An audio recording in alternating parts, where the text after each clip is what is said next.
Hello, Herb. This is Todd Jones, Hey, your friendly neighborhood council liaison. Thank you all for being here tonight. Just let you know that my time will be limited because I'm the Mali United Nations coordinator at Westland High School, and we're having our first online event tonight. So I snuck away from them to hang out with you for a bit, but I'll pretend I awesome. was paying attention the whole time when I head back in a half hour or so.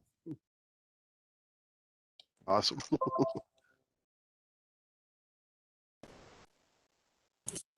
I want to let you know that we're streaming and recording. Oh, a minute early, but Danny, you can choose to start the meeting.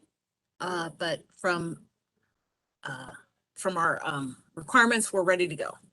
All right. If we've got a quorum, which I think we do, we can call this meeting to order. I have exactly at 6 o'clock.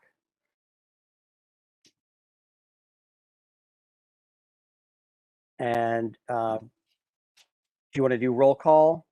Lynn, you do the roll call for us? Roll call.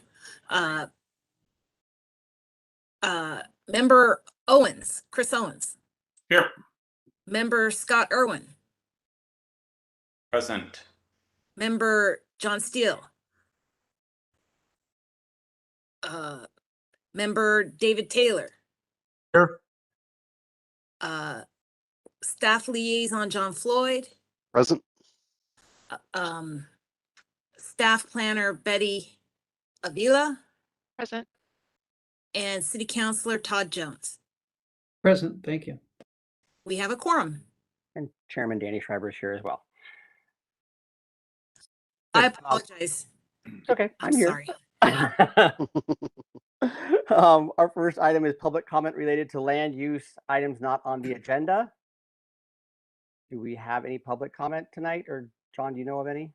I don't know. Someone may be joining us later tonight. But they aren't present yet. So Okay, we did not receive any requests for comment through our request to speak system. Yeah. Then next item on our agenda is approval for. Mr. Chair, this is Todd. I'll make a public comment. Go ahead. Hey, just want to make known to all of you that, to my knowledge, we have one opening on the Historic Review Board right now. And the deadline for people to apply is going to come within the next couple of weeks before council will make decisions in early December. So by all means, I want to encourage you, if you know of a historic-minded individual, if you will, that you think would be a fabulous fit for us, please, by all means, contact me with that person's name and contact info if you think they would be comfortable with that, and I'd be happy to reach out to them and offer them some encouragement. Thank you. Thank you. Is this for a 3-year? Who's the member who dropped off? Yeah, good question. I hope maybe one of your staff people know. I only know Kathy Molesky that we have one opening. Yeah, there is currently one opening. Tim Young is no longer on the HRB, so he hasn't attended in a while. But yes, his time on the board has ended. So we're looking to replace his good work. So John, for clarification, is this for a 3-year term or for replacing the reborning portion of his term? I'd have to check with the city recorder on that. I don't recall offhand. So I can follow up with you later if you like. So. That just might make a difference, I think, for someone making a decision, whether it's a 3-year commitment or just a 2-year or 1 year or whatever. I don't know what Tim's remaining part was. I believe it's for a full term, but I'll confirm that. So. Any other? Thank you very much, Todd. Any other public comment related to land use items not on the agenda? All right. Next item on our agenda is approval for draft minutes notes for October meeting, the October 19th meeting.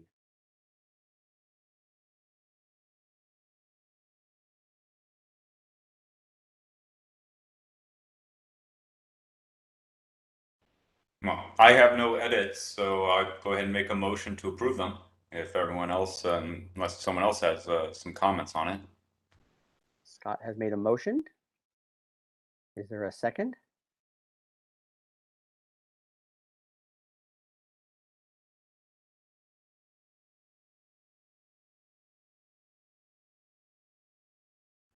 I wasn't, We'll be voting again in January. So it's a 1-month term. correct. So Well, I would love to be considered for the temporary position.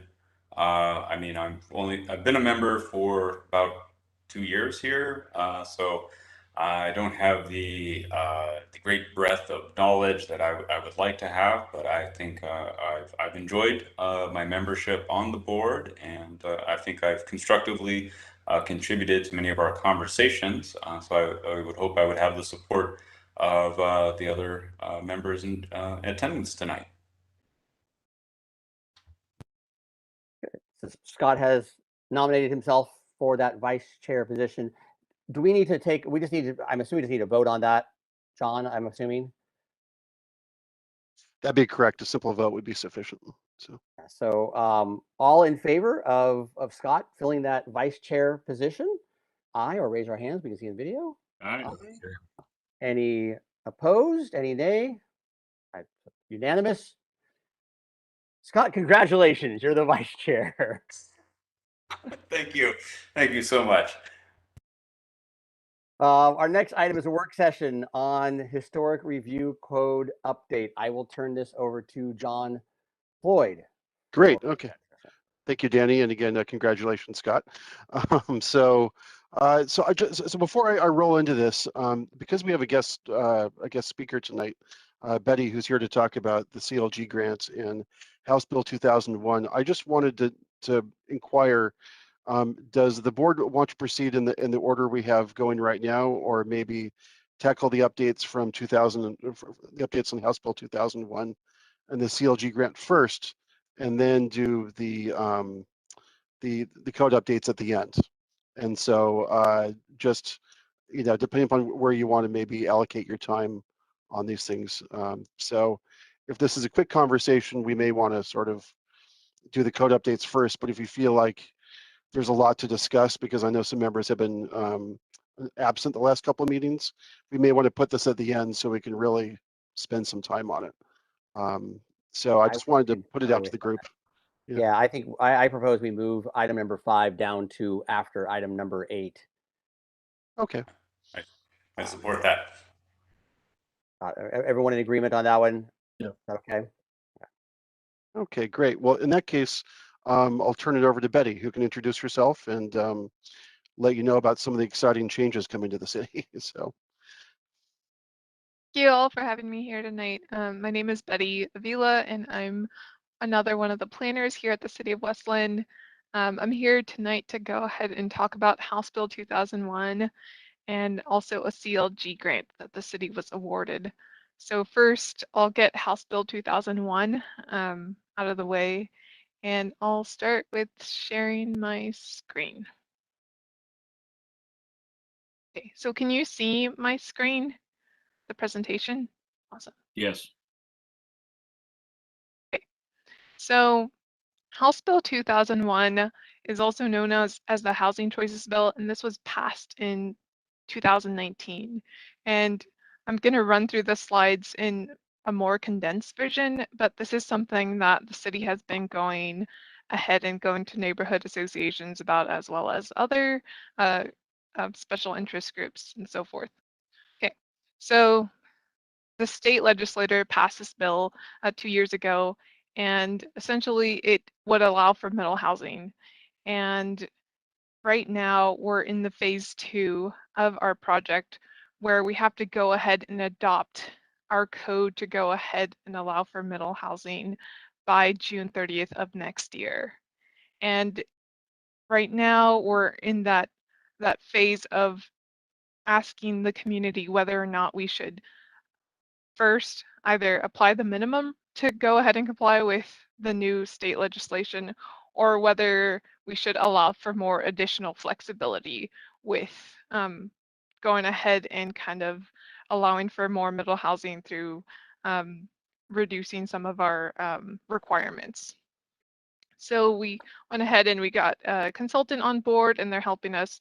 They helped us with phase 1 and did some research on like the draft code amendments, and now they're gonna go ahead and help us with phase 2.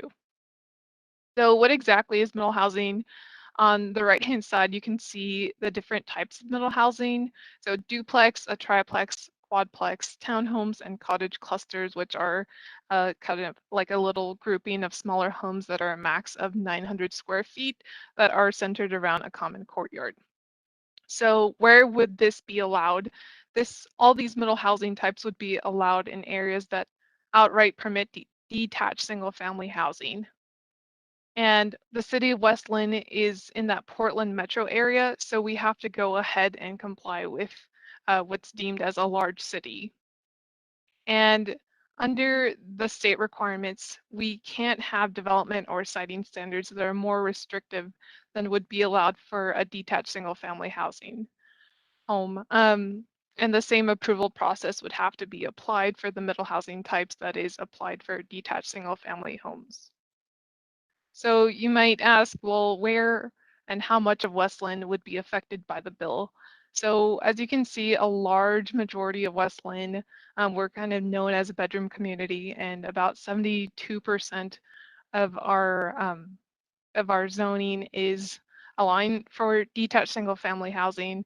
And that pale yellow color is indicative of the zoning R10, which is the majority of our land.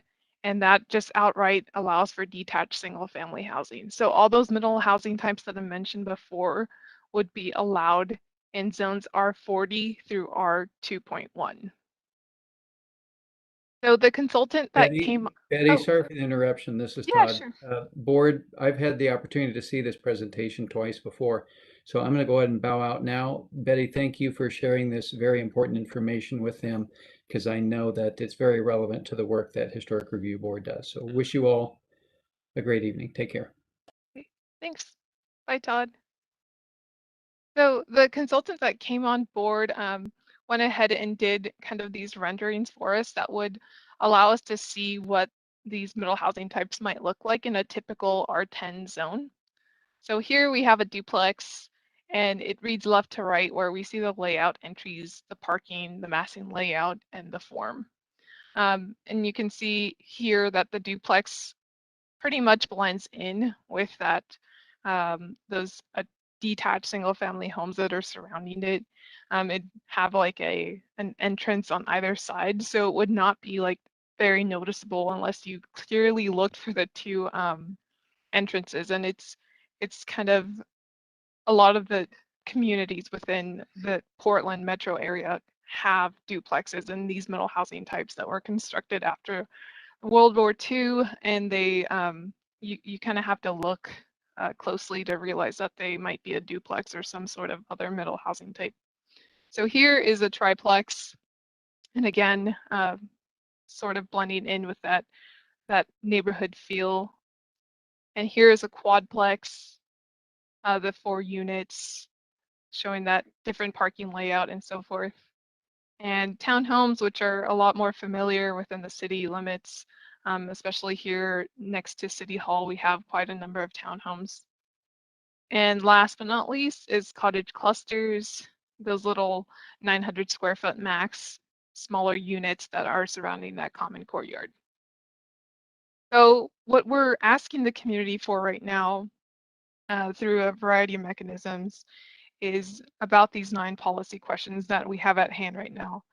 And these 9 policy questions, like I mentioned, are asking the public right now what additional flexibility, if any, we should give for these certain questions. So the feedback will be used by the Planning Commission and the City Council. And just about a month ago, we were assigned to go ahead and have a working group formed that would go ahead and assist in the House Bill 2001 as well. So let's dive into our questions here. The first question is about if the city should go ahead and consider allowing for detached plexes. So right now, like I mentioned, there's minimum criteria, and this is asking for additional flexibility and whether we should encourage that for middle housing. So right now, only the minimum is having attached plexes, but here we're asking if we should also allow for detached plexes. And there's a Senate bill that was passed earlier this year, Senate Bill 458, that would allow for the division of these middle housing types. So here are some possible like pros and cons or effects of allowing for detached plexes. It can allow for more privacy. Someone can go ahead and convert a garage into a duplex. It can allow for more detached structures on a property. It could result in easier property division if someone wants to have a detached plex versus an attached plex, it just have more land. And then question number 2 is if the city should consider waiving street improvements to encourage the construction of middle housing. So right now, anytime someone wants to go ahead and build an additional dwelling unit, they would be required to install street improvements such as a curb, a gutter, and a sidewalk. So some possible ramifications for waiving street improvements would be reducing the construction cost. They would result in less private land being taken, maybe more room to allow for more additional space to go ahead and construct or use it as an open space. It can also limit walkability. It can also result in a lack of appropriate infrastructure for the project or just kind of be something that's kind of out of scale and not coherent with the neighborhood. And question number 3 is whether the city should allow for reduced setbacks. And here on the right, there's a diagram showcasing what setbacks are, and it's that distance between the property line to that permanent structure. So for an R10, for instance, we have side yard setbacks that are 7.5 feet on either side. And then we have a front and a rear yard setback that are 20 feet each. So here we're asking, okay, we have to take into account that these policy questions they're really like affecting one another, and it doesn't have to be a one size fits all approach.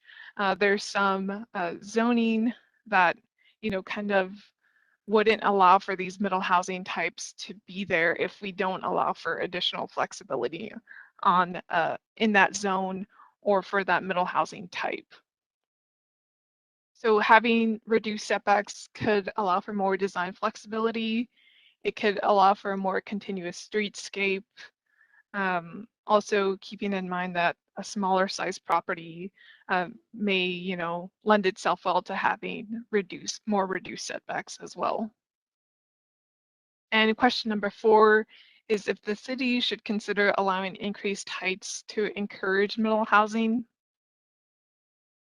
And here are some possible ramifications for increased heights. It could allow for more design flexibility. It could also restrict views. It could be incompatible with that neighborhood. Question number 5 is if the city should consider allowing for increased lot coverage standards for middle housing. And on the right, on the diagram, that lot coverage is that area of the buildings is expressed as a total percentage of the total land area. And it includes anything that would require like a building permit. And it's just that footprint. It's not the second floor is also counting toward it. It's only the footprint that would count toward that lot coverage calculation. And allowing for that increased lot coverage can result in more impervious surface, but it could also result in more efficient use of the developable land that we have within our city. It can allow for units to have lower heights. So like I mentioned, a lot of these questions kind of play on one another where, say, for instance, if we have the increased height, if we allow for increased heights, then we can, if we have like increased lot coverage, then we can have lower heights. So they kind of play upon one another. And for things like townhomes or cottage clusters, perhaps allowing for an increased lot coverage could result in more of a feasible development for some certain types of middle housing. And question number 6 would be to go ahead and allow for increased floor area ratios for middle housing as well. And it's very similar to the lot coverage, but here we're only talking about the habitable space and not any kind of accessory structures. It would just also count the first floor and the second floor as the total percentage of the land area. So allowing for an increased floor area ratio could allow for more units to be built or larger units to be built, but then it could also potentially result in higher price points as well. And question number 7 is allowing for reduced off-street parking requirements if on-street parking is available adjacent to the site.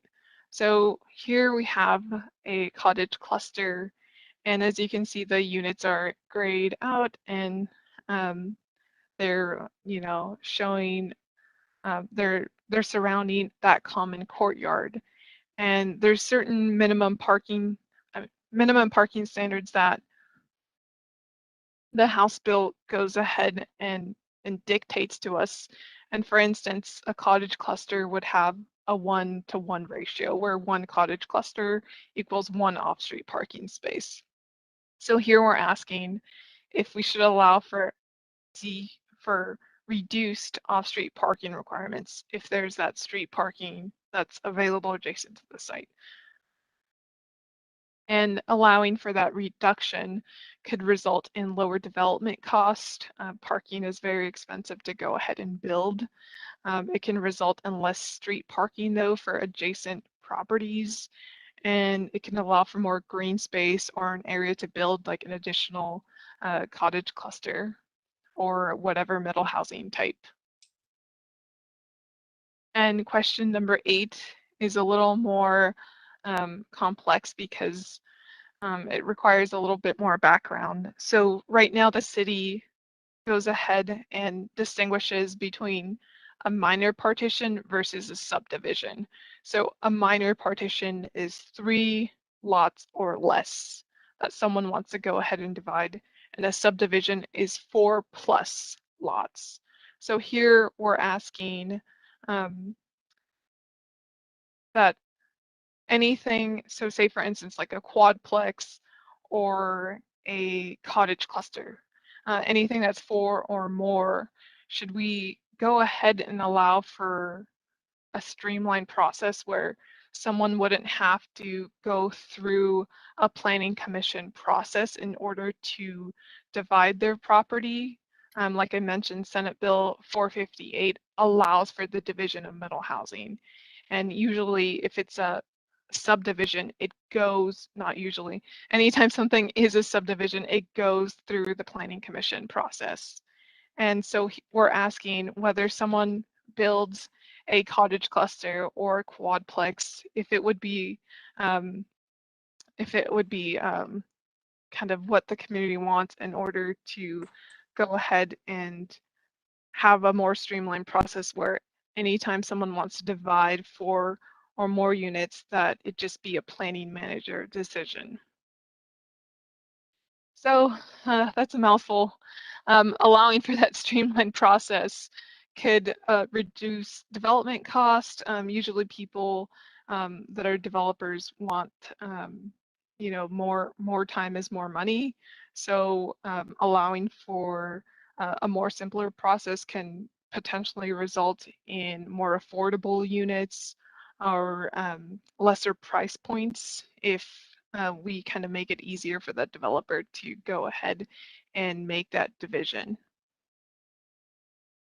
And lastly, question number 9 is if the city should consider incentives or exceptions, such as lowering our building permit fees or waiving certain charges for middle housing types.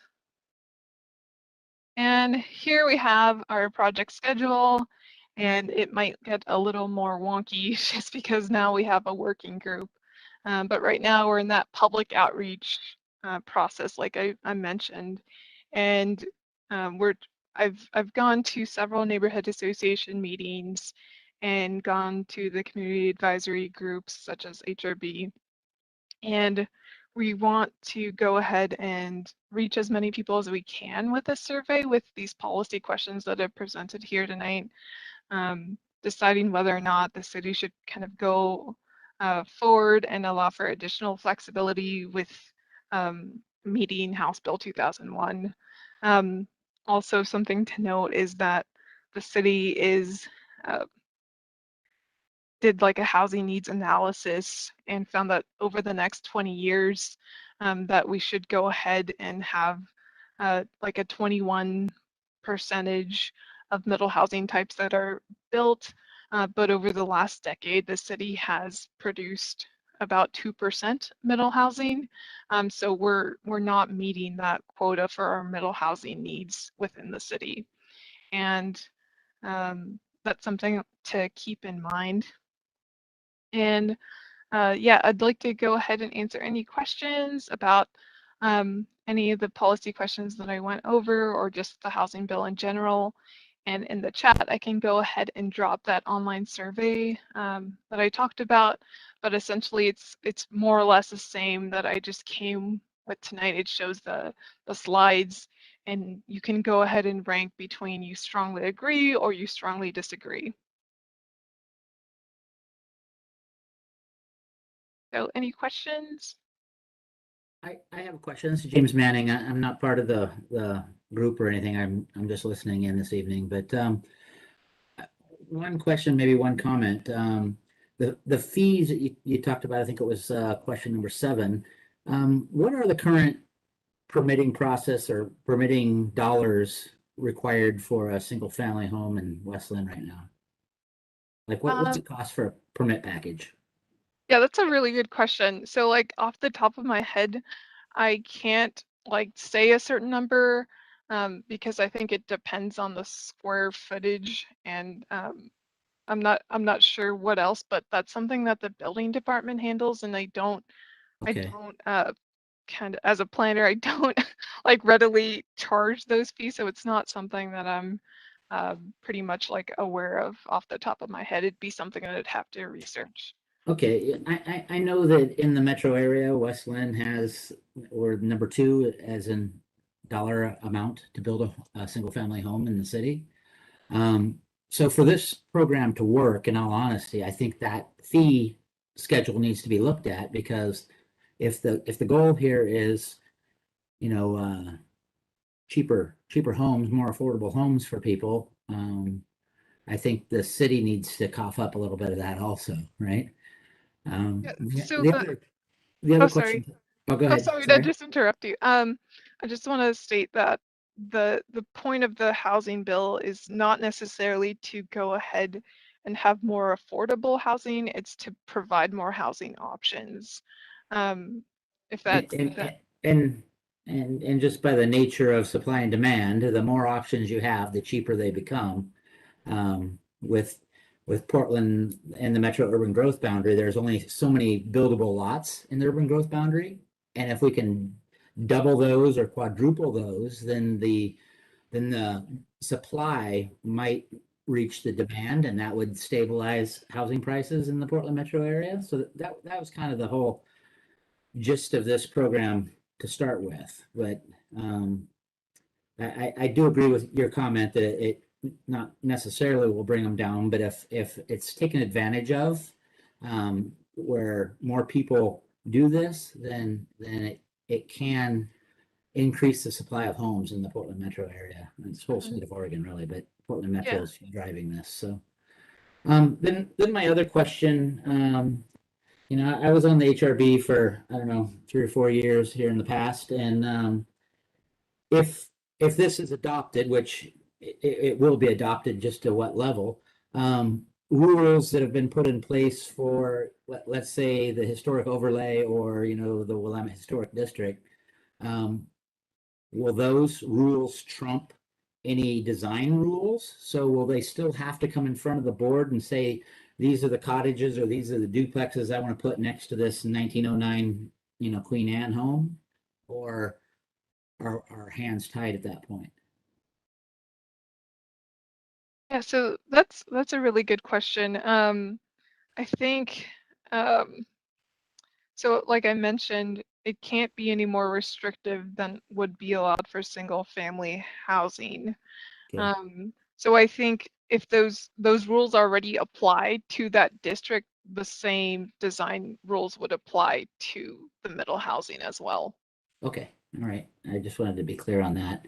As far I as- know, oh, I know that sometimes the HRB gets wound up in. Sorry, can I interject? I'm sorry, I do Yeah. have to cut you off, James, because I believe this is defined as an HRB work session, and so at this time, I believe only the members of the HRB are allowed to participate in the conversation. It sounds Okay. like you were a member before, Yeah, and yeah. it sounds like you're very interested. And so, if you're considering actually officially becoming a member of the HRB, I highly encourage you to I apply already for the applied. open position. I already applied. Am I correct in that, John? Yeah, that's correct. This is intended as a work session for the HRB. Okay. If so I think if you um, yeah, the appropriate time probably would have been earlier at the items not on the agenda for general comments. If you want to invite others to comment right now, the HRB could do so, but it's kind of your discretion at this point. Since it's not really a hearing, it's a workshop. So the board does not have to take public comment at this time. Yeah, no, So- Scott, I agree with what you're saying. I just, after that presentation, there was just a couple questions I had, so I just spoke up. So, Yeah, James, you're more than able to go ahead and email me with any questions that you have, or give me a Okay. call as all right, well. I appreciate that. Yeah, I can give you my contact info. I was trying to look for the chat, but I don't see any chat in this WebEx. Well, for our board members, John sent out a link to the survey in our Okay. packet, so you can go back there and Okay, encourage awesome. everyone to fill out the survey. And I think that's what we're looking for. And one thing just to note, as you're going through all the questions, a lot of these, as HRB members, they're not necessarily relative to us because they're part of our code already in chapter 25 and chapter 58. There's already answers to these that have already been assigned. Things like, just off the top of my head, like the changes in usage within the lot and parking restrictions. A lot of those are already waived for the historic district. So just so our board members know, a lot of this will be, I hate to say it, irrelevant to us when we're making decisions because it's already been decided. It's already in our code. We already give waivers for parking and within the historic district. So as well as we don't determine within the historic district what people do inside the houses, they could put as many partitions as they want and make it a triplex, and that's not something that we as board members would decide for them. If I'm not mistaken, John, is that the way you're interpreting some of this too? Yeah, so in terms of how I would interpret this is that all the existing standards would apply to the new housing types going forward. So if something is required of a single family home, it'll be required of a duplex, triplex, quadplex. And so there are some preemptions in House Bill 2001 as well, I believe. But which apply to all housing, but generally speaking, the historic protections would still remain. And so and really the visual difference between a duplex and a triplex can be very, very subtle at times. So I have a duplex and a triplex across from my home, and if you weren't looking for the doors, you would never notice. So it's a yeah. So I think this is not as big of a change as it initially sounds, but I believe you're correct. And considering some of the houses in the historic district have two front doors already anyway, where you can't tell which is the front door anyway. So I think you probably wouldn't be able to tell if there was a triplex or a duplex in there. But Exactly. what I'd love to, John, if there's any way, if there's anything that you've noted within HB 2001 that looks like it might conflict with our existing code, or Betty, same thing, I would love for you to bring it to the board to let us know if there's anything that looks like it might conflict with the code. That's something we can do. So yeah. I don't want to give you work to do, but I think that would be helpful, especially as we're making these revisions. That our later conversation we're going to have about making code revisions, this would be the time to make adjustments if we need to. Just taking some notes here. So Okay, well, I appreciate that, John and Danny and Betty. I'll be quiet from here on out. okay, thank you, James. Also, we have your email address as well. So Yeah, thank so you. so it's veered too much from Betty's presentation, but I think right now part of the goal here is, you know, trying to figure out how broad the scope of the House Bill 2001 amendments are, and that goes back to her questions. So I'll turn it back over to you, Betty. So thank you. Oh, okay, thank you. Yeah, so if you go on our website, I mean, it's in the agenda with that where that link is, but if you just go under the department and then click planning, and you can see my screen though, right? I'm not just talking. You can see it. Okay. And then long range planning, it's right here under phase 2, and want that survey to be taken before December 12th. And if you scroll down, you can find out more and ways to stay updated and so forth. But yeah, that survey is just a online survey monkey that looks like this. So if you can all take that and spread the word, that would be really greatly appreciated. Always just trying to get the word out there, just because this is going to affect most people within the city in some way or another. Does anyone else have any questions about House Bill 2001 before we move on to the CLG grant? Any of the board members?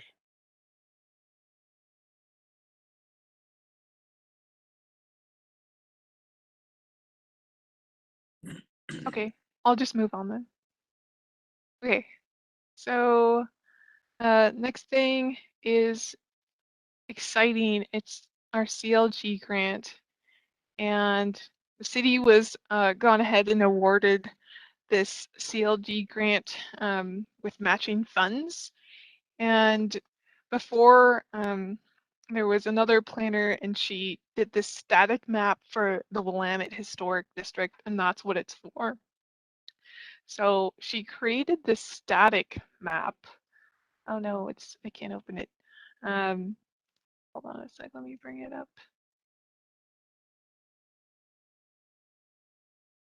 So the city was awarded money to do this static map, and you can see this walking tour on my screen, correct?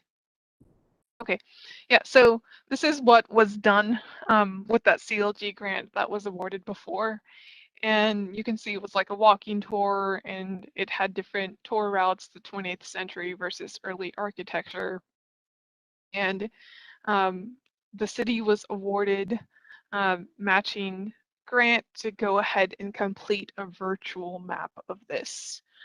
So that's what I'm here for today, is to talk about that CLG grant that we're working on now. I have to go ahead and have this completed by July of next year. And so we're trying to make this virtual map with the grant money, and then we are also trying to do educational materials as well. So I went ahead and I talked to the Westland Historical Society about this and what they could do to possibly collaborate with the city about kind of bringing this into fruition. And I had some of them who went ahead and decided to go ahead and help us, so yay. And they expressed to me that they wanted to go ahead and kind of forget the static map. They wanted to talk about this. I hope you guys all know what this is, the walking tour, but it's not only for that historic district, but also like there's also surrounding things that are not within that historic district. And they're also working on an update on this. And so they agreed to go ahead and help us get more research done on the structures that are within the historic district that are both contributing, as well as I forget the other term. It's contributing versus as something else, and so they agreed to go ahead and help, which is awesome. And there are some certain examples that I want to go ahead over with what we'd like to see in our city's story map, and that's why I'm here today. So first I'll talk about the virtual map, and then we'll go ahead and talk about the educational materials. So there's a couple ones that I found online, and I'd like to go ahead and share those with the group and see what you all want to go ahead and see that story map contain. So let me go ahead.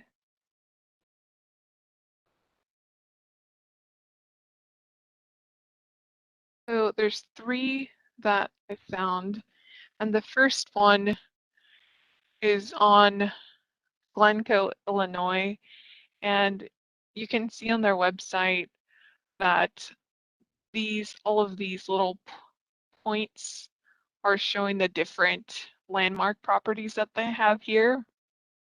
And like I mentioned, we're teaming up with the Westland Historical Society and using the static map that was gone ahead and completed before, as well as some of their whatever resources they have that overlap with ours, just right now for the historic district. And eventually we will, once we get this started, then we'd like to go ahead and in the future include more resources as well. So going back to this, I'd like to ask some features, ask the HRB, what are some features that you like about these 3 static maps that I'm going to go ahead and show that I have on my screen right now, and what we want to include and what we don't want to include for our story map for our historic district. Does that make sense? I know it's a lot of information at once, and you're probably burnt out about House Bill 2001. So I'd like to start by kind of showing you some of the features of the website. So like if you click on it, on one of them, then it shows you like the photo and its name and style, architect, when it was constructed, if it's a landmark or not, a little more of a description. Then you can kind of scroll through them and it has various other properties. And then there's also different tabs. So they have like these landmark properties, historical significant properties, and non-residential properties.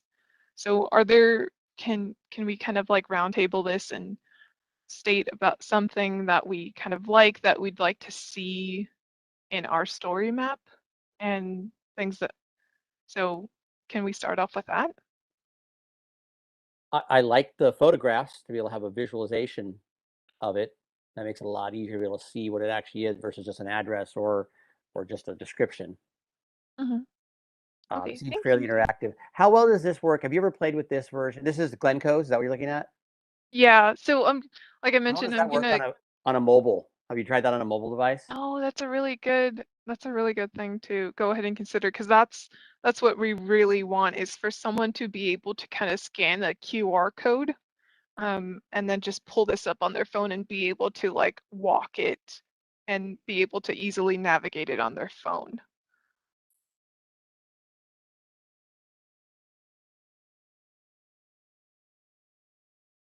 It would Yeah, I be was going to say, if we don't design it for the mobile user, then I think that's really going to hinder the public's accessing of it. My comment is that it would be interesting to, because the organization for Glencoe says landmark and then historically significant, is maybe organize it by style of home or by period of home, so that way, if someone is interested in those particular groups, then they're able to break them out more simply under the tabs. That's a really good. Thank you. Anything else that we like about this website, or something that some other features we'd like to go ahead and include?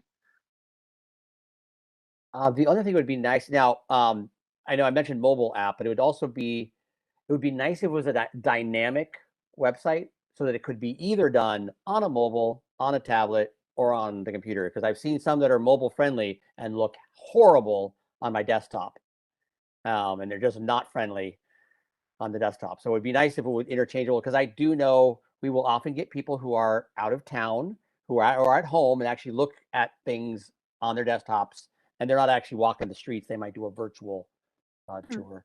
It would also be nice that within when you clicked on the homes, I saw there was, a little description. It'd be nice if we could put, and I'm assuming you can do this, links to more information. So if there is, Yeah.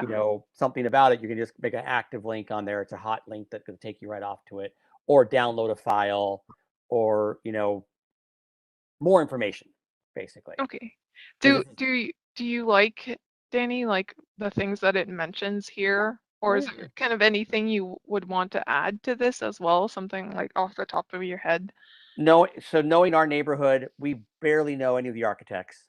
So I Oh, don't think okay. that's not going to be significant. Our homes aren't architecturally in that way significant. They're more in the people who lived in them, that kind of stuff. So it's probably going to be more about the original owner, or, the provenance of the home, versus this was designed by Frank Lloyd Wright, because you're just not going to get that. We don't Yeah. have that information. A, we don't have that information. B, I don't know if it's significant to the homes in the neighborhood. But I think we can adjust that according, as well as even like styles. Our styles, some of them are weird mixes, these, and that's been argued before. Is like, how do we name a style? Because some of aren't.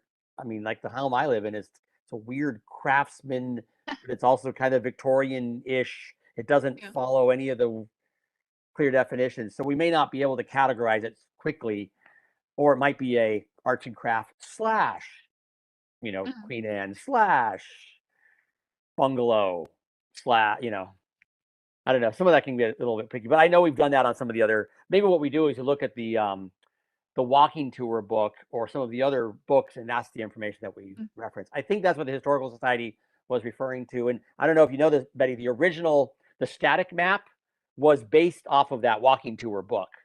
So that's where the information for the Yeah, static it's map came interesting from. because when I've talked to when I've talked to members on the Westland Historical Society, it seems like they don't want anything to do with the static map. I think Well, they that weren't they're kind of, involved with it originally.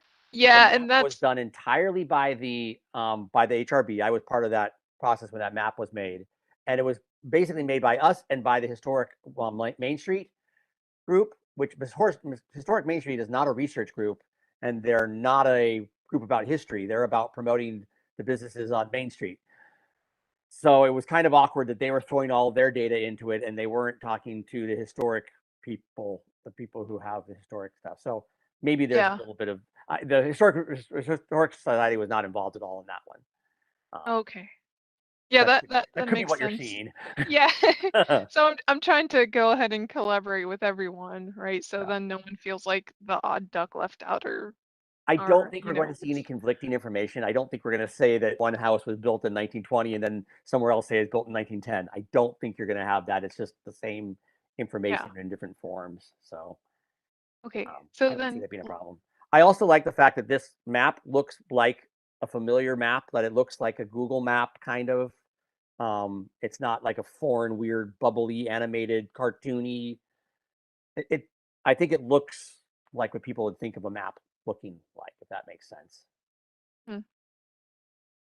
Yeah, I was gonna say, I mean, I guess this kind of comes down to how much people really know about the history of their homes and how much they're willing to say about it. But I mean, if anyone has an interesting story about the home, some kind of oh interesting yeah, event that happened there, I mean, sure, everyone likes a good murder story, but there probably aren't many in the historic district of Westland. Hopefully none. Um, but maybe just something like, oh, the original owners raised a family with 9 children, and you're just looking at the house like, wow, that's like a 1,300 square foot house. I can't imagine 9 kids growing up in there. So, there's things like that to put it in perspective for us in our 21st century comfort in relation. Yeah, that's a really good suggestion. And simultaneously, it'd be nice to, and I know the Society wants to add more of the historic photos too.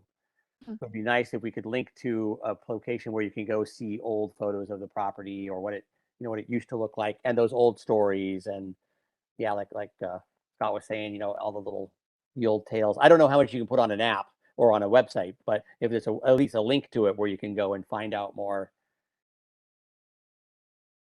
Okay, thank you. That's really good. I So don't know of let any me, murder stories, Scott, but there's other stories though. There's always scandal in town. There's okay, so let me move on to the Cambridge one. So this one, it's this one's pretty similar. I think here though, instead of it looks different because if you zoom out, this is pretty slow at loading. But if you zoom out, it's like all it's not like grayed out or anything where it's clearly calling out this is where like the area that we're looking at. Whereas here they've like drawn a certain dash boundary around this area, making it pretty distinguishable as compared to the surroundings, since I've graded out and then made this in color. Is that something that we like? Is that's kind of more of a design, more little design feature then. But is that something that we'd want to do, make it so that the historic district is distinguishable? I think as a I design mean, yeah, feature, it works. Yeah, it works for me. if you're live on the mobile app, right, it's going to give you the little ping of where you are on the map. And so if we did that, then you'd be able to see, oh, I'm actually not physically in the historic district anymore. And Mhm. of course, the street signs all say it, but then it's nice in the digital map to point out where you are exactly within it as well. I think that would be good. And then like this one has, I mean, these are kind of little things. And they might just be something that we just kind of go over later on, but it's kind of a different setting where here you could see all of them, whereas here it just has like a different format where there's multiple pictures. Like here we have like this auto service picture within the inside. Are we kind of interested in just having like one photo, like one historic photo, if there is one, and then just a current photo or any other kind of images? I think it'd be nice if you have a picture of what they're looking at so they can confirm they're looking at the right house if they're touring. But then to be able to have like a side by side if there's a historic photo that shows the same building, I think that would be helpful. Okay, thank you. And then here, instead of kind of like you scroll, I mean, these are like little tiny things, but then it just moves on to the next one, whereas this one is kind of grayed out and just moves along on the map. Do we like that format more? So I like the scroll. I like the next button because I can be confused and go, "Oh, I still looking at Cafe Sushi?" or "No, I'm looking at the car dealership now." Oh, now I'm. That's a little confusing to me. Okay, so you'd have to like Tap the on. next. I kind of like the tap the next, but I don't know. That's just me. Because then, of course, also if I want to go to the bottom one, I got to go scroll, scroll, scroll, scroll, scroll, scroll, scroll, scroll to get to that bottom one. Or I guess I could drop the cursor over it too.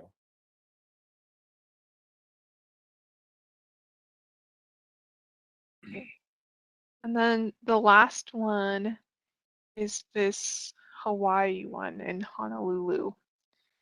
And they incorporated like a walking tour within it. I mean, I brought this up with the Westland Historical Society, and then there was like someone that was just like, no, don't don't put in that, like leave it for people to go ahead and walk it at whatever, wherever they want to essentially, instead of making a route. Is that something that we would want to do like a route, or to just kind of leave it like the other ones where it's just a Well, map with the points of interest? with those other ones, I mean, you're kind of making a route anyway with the other ones, aren't you? I mean, by putting it kind of in order, we're giving an arbitrary order to it anyway, whether or not we actually draw a physical actual map. If you're going from property 1 to property 2, on your on your scroll or your clicker, you're Yeah. basically making a route. Whether or not people want to follow it, you can just click. I mean, obviously it's interactive. You can click somewhere else, right? Anywhere Yeah, on those routes. that's true. So we're going to have to, basically, I'm saying no matter what, we're going to have to arbitrarily pick the order in which they're going to appear. So I kind of agree with you, Betty. We might as well go with a route. I mean, it makes kind of sense. And if I remember the route anyway on the walkie tour, it's kind of goes by the addresses. It's not like we're going to go from one street to way far away and then back to that other street again. It's not chronological in our route. So I think what they did was they did like a tour route of the 20th century architecture versus the early architectural styles. Yeah, that's what we done. The other map we kind of did different versions, but it's basically the same.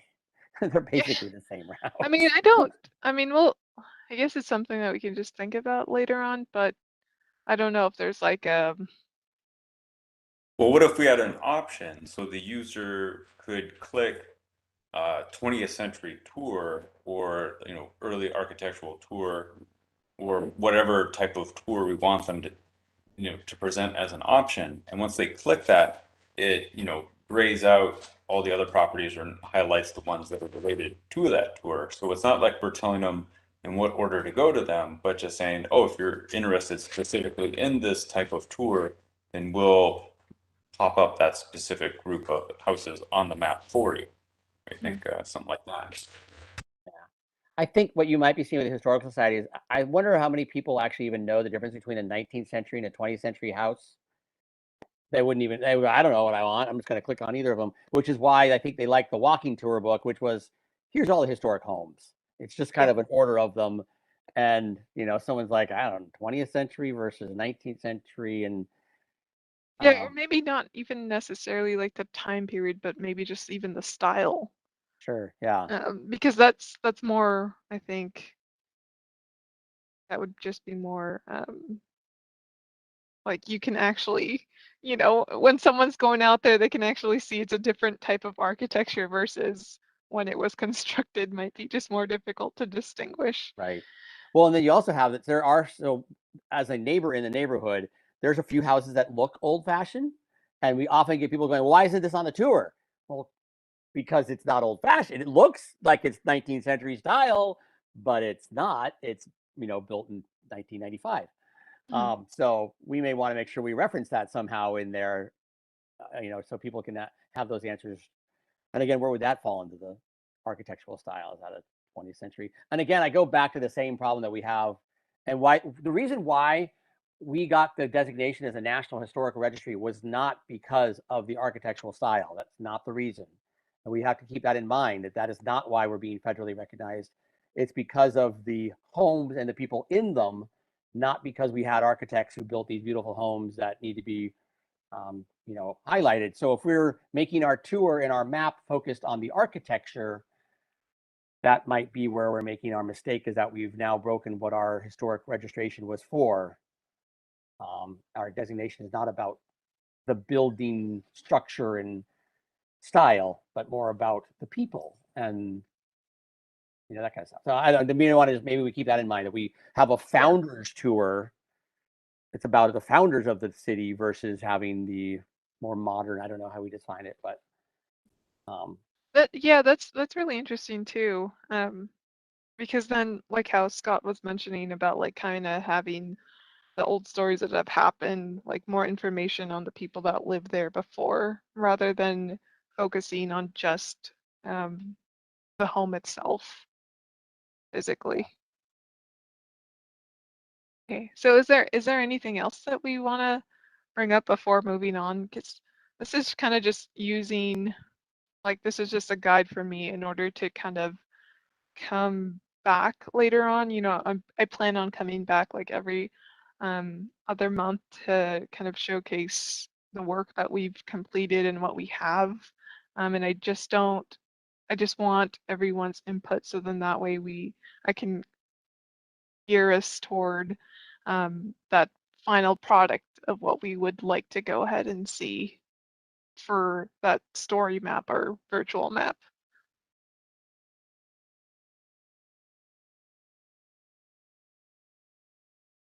I have a question for you. What is the budget on this? How much did we get? And then do we have a match? You said it's a matching grant, right? Yeah, so we were awarded $9,000 for it. And then we have 9,000 matching from the city. Hmm.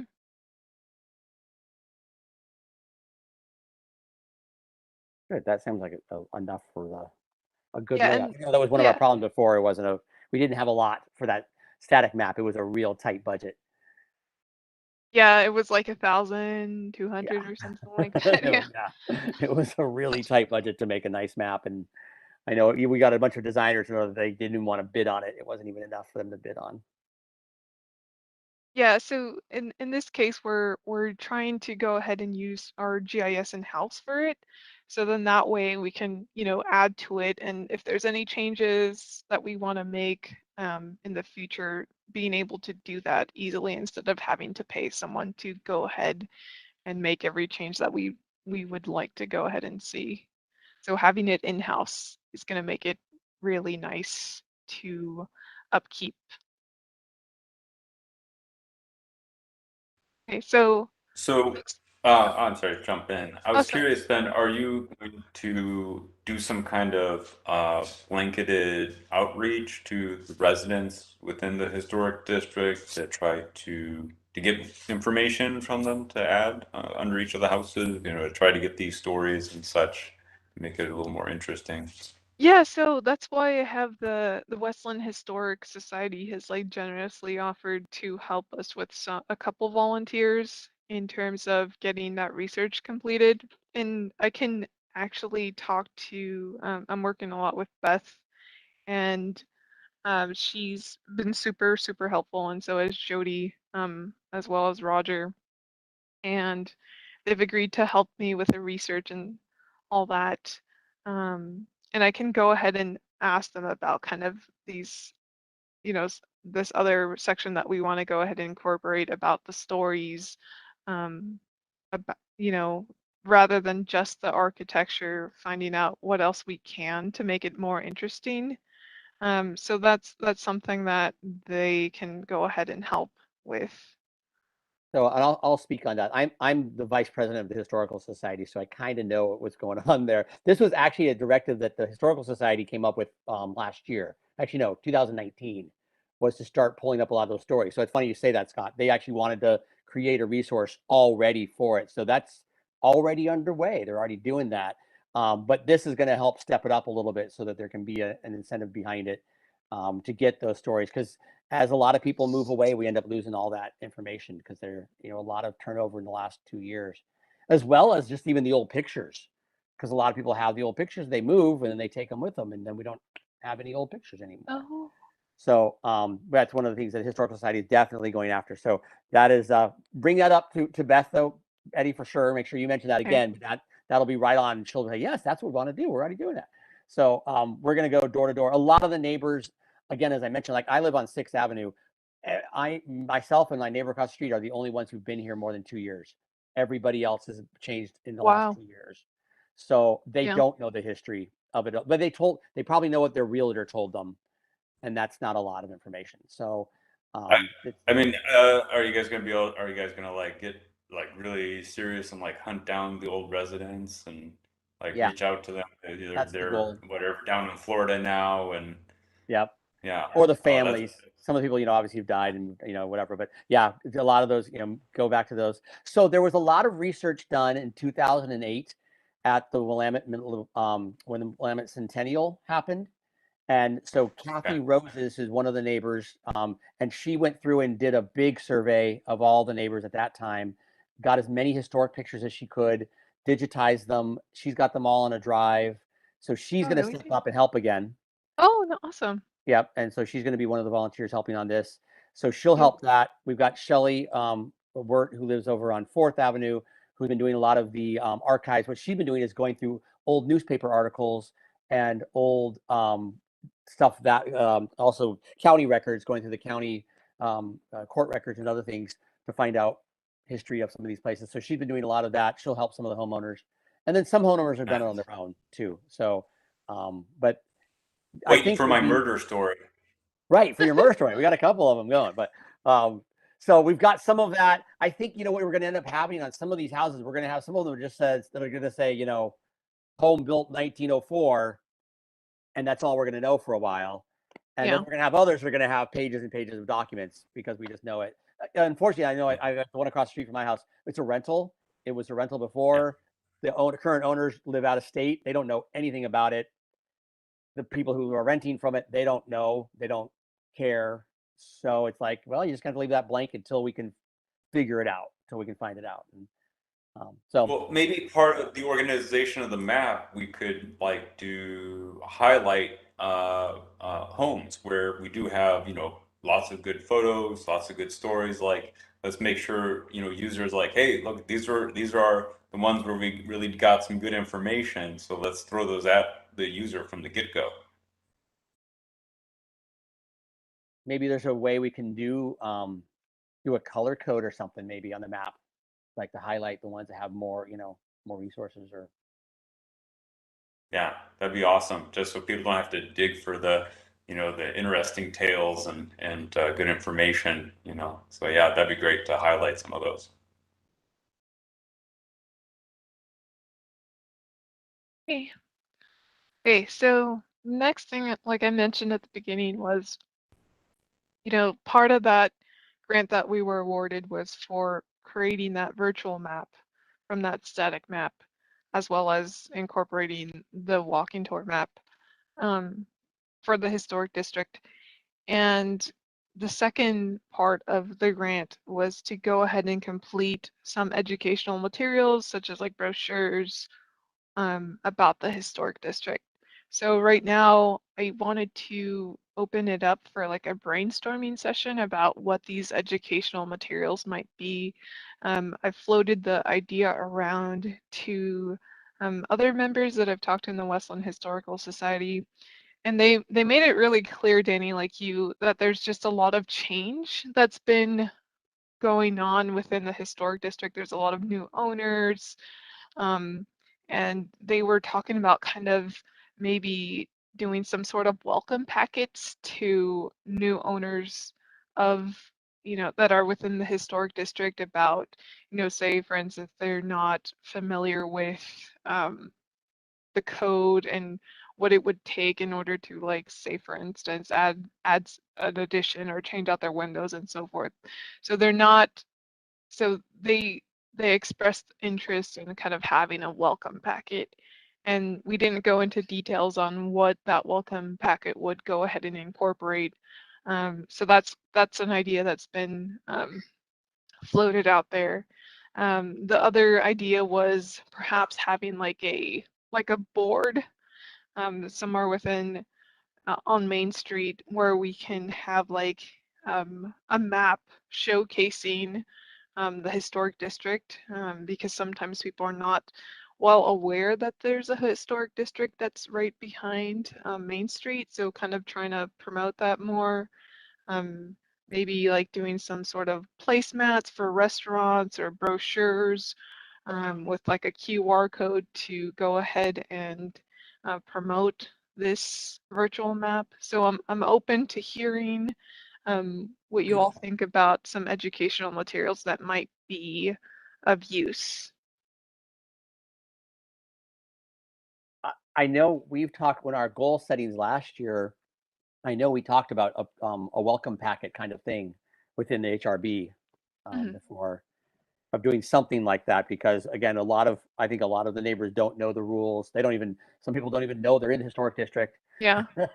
So something that's friendly, maybe not like a you must follow the rules packet, but more like welcome to the neighborhood. Benefits of being in the historic district, you know, kind of, that would be a great idea. And and include the walking map in it and QR codes and that kind of stuff. And maybe even that goes to all. I mean, our first round around, we'd send it to all the neighbors, and then as new people move in, Mhm. obviously update them. Because I honestly don't think a lot of neighbors know what it even means that they're in the historic district. Which we've only run into that problem when people decide to start doing construction and then they realize that they can't do what they want to do and then they get mad at us. So the only interaction they have with the HRB is yelling at us for keeping them from doing what they wanted to do, which is not, the nicest thing to do. The kiosk is a great idea on Willamette Falls Drive. I don't know what you put. I mean, obviously, you'd have to do, what signage or something. I guess you could always that would be more of signage. Is that what we were talking about with educational materials? Or like doing a sign? Yeah. Or- I mean, that's just something that was just brought up, and like we thought, oh, what's the best way to go ahead and make it more visible to the community? And it's just like a brainstorming session, so it doesn't mean we're gonna run with it right now, but I'd just like to hear kind of what I can go ahead and ask the grant coordinator if that would be something that would be allowed, because I'm not sure if we could say it is technically like something that would fall under an educational material. Like in my opinion, I feel like it would, but it might be something to go ahead and ask before, deciding to move forward with that. I mean, the I first mean, thing I building a kiosk that would be able to, survive our weather would be pretty pricey. And it would be isolated to one physical spot. So we'd have to, go through the trouble of finding what would be the best spot to put it. I mean, I would like a kiosk, but I don't think we have the budget for something like that.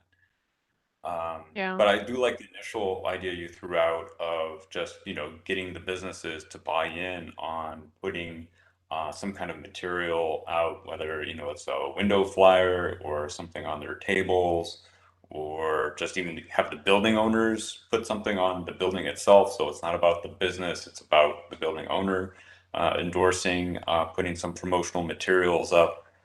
I mean, it should seem acceptable as an application of the grant. It's like, if we're going to go through all the trouble of making this map, then we should be able to promote it to the people in the proximity of the area so they would use it. Yeah. Yeah, Yeah, seems rather like an than easy sell. yeah, it's just about like kind of what we want to go ahead and do to also, promote that virtual tour and make it more well known that there is a historic district that's just right around the corner. and the other thing that Right, jumps out to me is that we're right next to the primary school is right here, next door to the historic district. And Yeah. when I think educational materials, I'm wondering if there'd be something you want to do for interaction with kids of somehow. I don't know what exactly it would entail. I think they do. I want to say second grade. They do the neighborhood history. I know I've led a few tours for those little kids, occasionally. It obviously was pre-COVID, but I don't know. I wonder if there's something we could do with interaction, like outreach to teachers, maybe outreach to the kids. Maybe it's to the teachers. Maybe it's better than the kids. Actually, I don't know. I know the hard part with working with the district is you've got to go to each individual teacher. The district will not mandate something from district level. Oh. We've tried that before, and the district won't. You have to go to each individual teacher and say, "Hi, we have the history of the neighborhood. Would you like to learn about it?" Really good to know. Yeah, it's been frustrating for the historical society. And then as a parent, I always got frustrated because they gave the tour of downtown Portland, and the kids didn't even know that we had a historic district in West Linn. I'm like, well, why are they going on the Shanghai tunnels? And they don't know that there's a.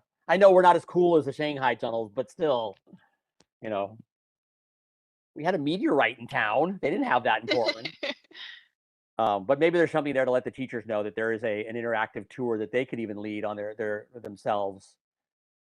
Especially, Willamette has no excuse because it's across the street. I can understand Bolton or one of the other Stafford or something not wanting to take a bus over here, but Willamette, it just has to have a crossing guard. So anything else that you all can think about would be a good kind of educational materials?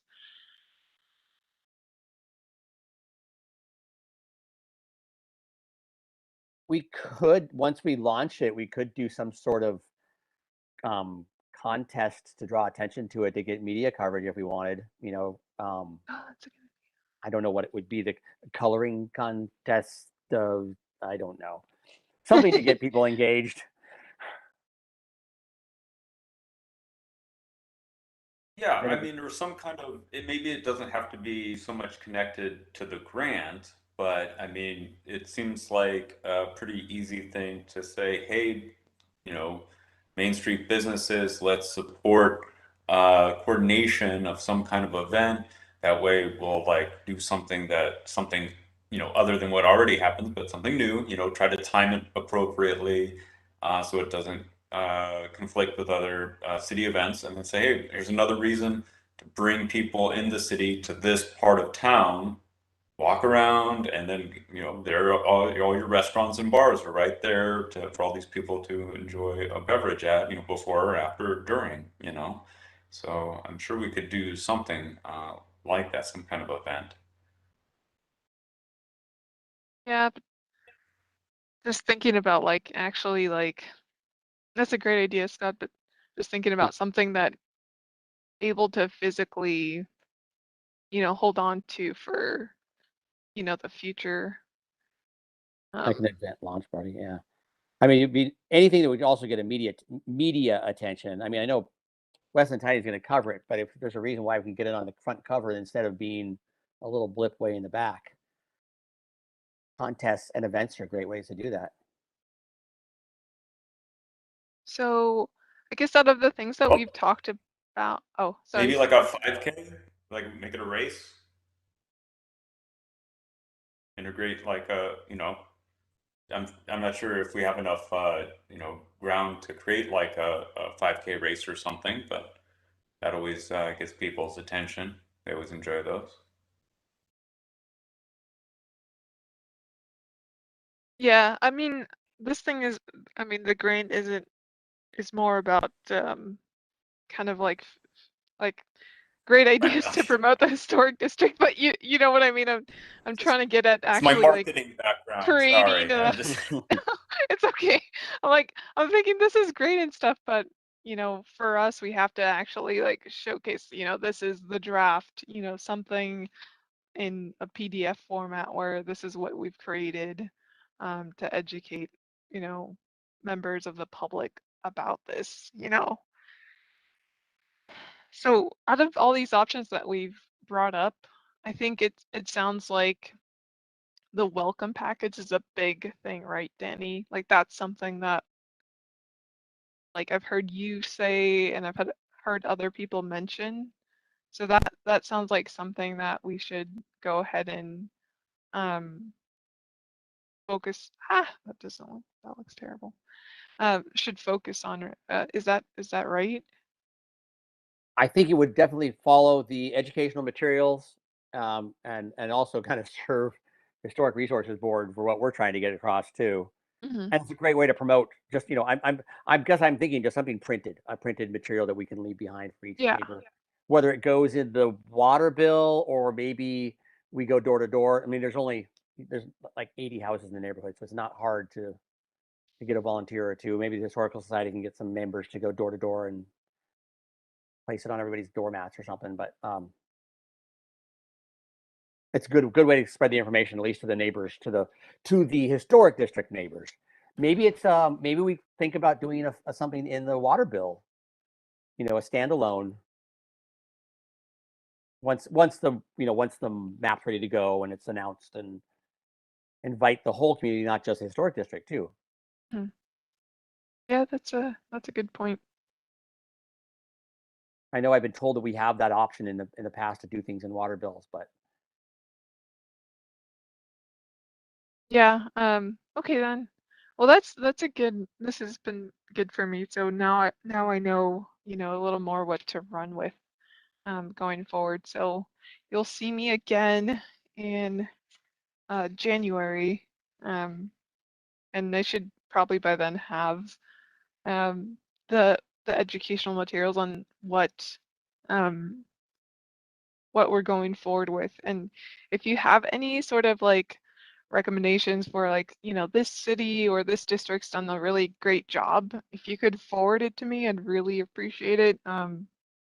So I have more of an idea of something that's been done, because I feel like finding this stuff has been pretty hard for me. It's like I keep just hitting, like I just can't really find very much on something that like this that's been done before.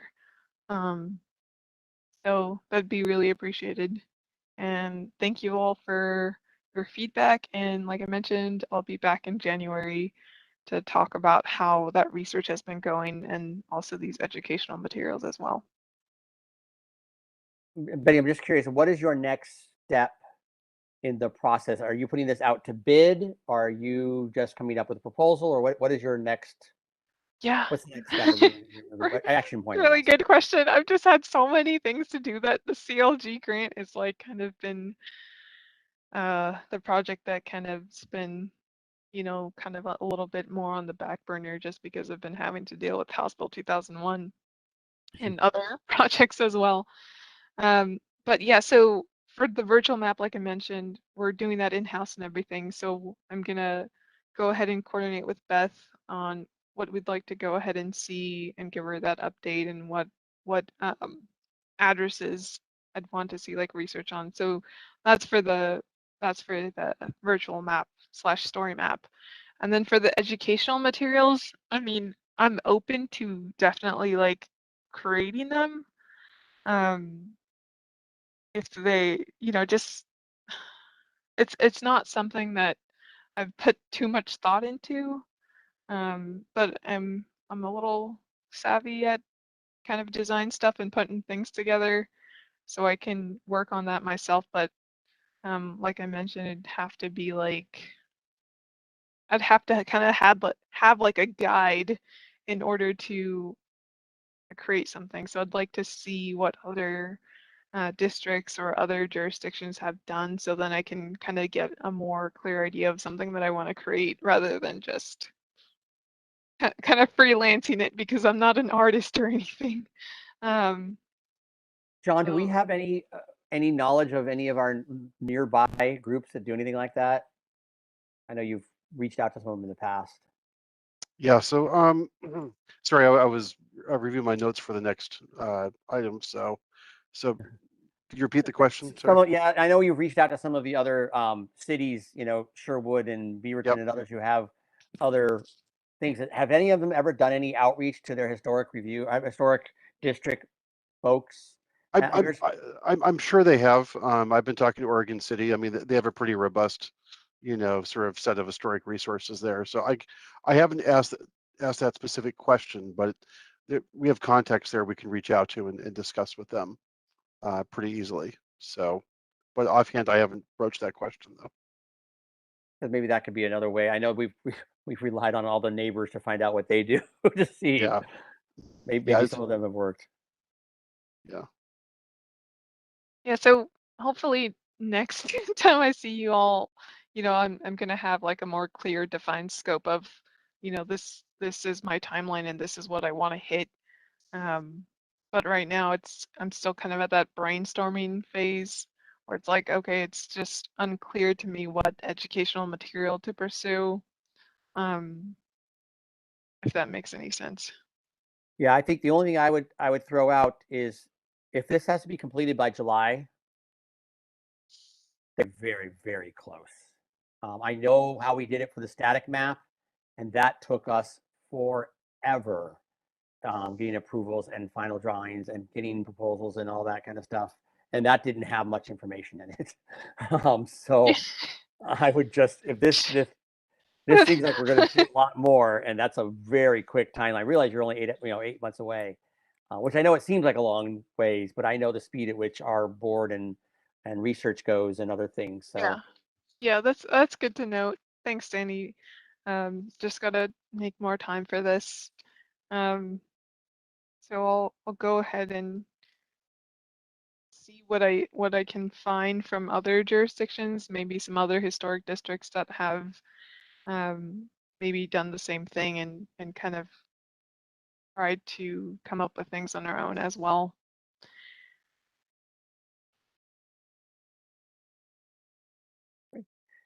Any other questions from any of the board members? Thank you very much for all of that and all of your work on both of those. Yeah, thank you all. It was super helpful. And sorry for taking so much time. Sorry, John. I know you guys have Oh, a it's lot on fine. your agenda. All right. Well, have a nice night, everyone. Take care. Thanks. Thank you. Thank you, The Betty. next item on our agenda is the end of the year report to council. John? Yeah, so actually, we actually have to back up to item 5, as I recall, which was the work session on the historic review code updates. You want to do that now, or you want to do that? You want to do that before we do the end of the year council? Actually, I could just end of year council now, actually. So yeah. So so in terms of this, I was hoping to have a little more information for you tonight. So we're actually, so every year all these community advisory groups provide an update to council. City manager's office is actually working on the slight update to the format for the next ones in order to help better align the goals and the experiences of the community advisory groups with council goals that are established every year. And the idea is to get all the various advisory groups and bodies a little more aligned, reaching towards a common goal.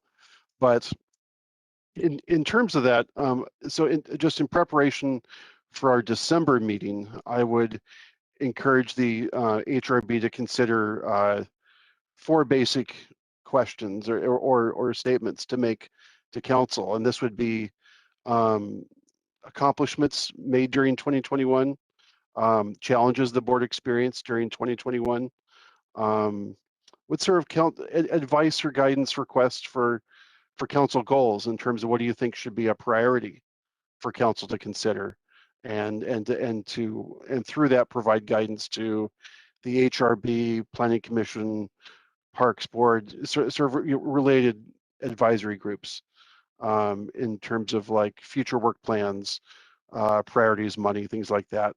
And then finally, any sort of additional feedback to provide to council as well. I think, for example, part of this could be like, our next item is to talk about code updates. Perhaps are there aspects of the current code that the HRB believes council should make a priority for the HRB and Planning Commission to review and provide further updates on. Right now we're working on clear and objective updates to the code. Maybe there are other packages, that should become a focus for the city to do. For example, we're going to talk about the, the various cottages, bungalows on Willamette Falls Drive. I know that's come up recently as a community issue. So I think I'm going to bring this back at the next meeting, but I just wanted to let you know that we're going to be doing a slightly different format next year, and I'll provide more information in the next packet. But in the meantime, just sort of asking you all to sort of brainstorm about your experiences this year and guidance and request to council for next year. So, John, do you have our goals list that we came up with last year? I do. I can actually put that on the screen. So, or if you want to resend it back to us, so that might help brainstorm on things that we thought about last year that we may or may not have accomplished, or we want to change or think about. So when we do our report, we can. Yeah. Okay. Are you able to see the Word file I've pulled up? Yeah. Okay. Yeah. So this is an example from last year. I'll send this out so that everyone has a copy. But basically, it's talking about your accomplishments for 2020. Talked about things like, look at that. Chapters you worked on, chapters 25 and 58. That should look familiar. Public hearing you had. CLG grant application project discussion. Some of the challenges you had, which are ongoing, virtual meetings, public engagement in virtual meetings. And then also here are here are the goals as well. I think it may have changed. I now I'm seeing we're seeing the historic review code update. Is that what am I seeing the same thing? So It popped on for a second and disappeared. let me see here. Do you see it now? There it is. Yep. Oh, sorry about that. There you Move go. that to the wrong screen. Sorry. So yeah, so basically in terms of this, yeah, so again, here are your accomplishments, your challenges, and your goals, as presented in the last update to council.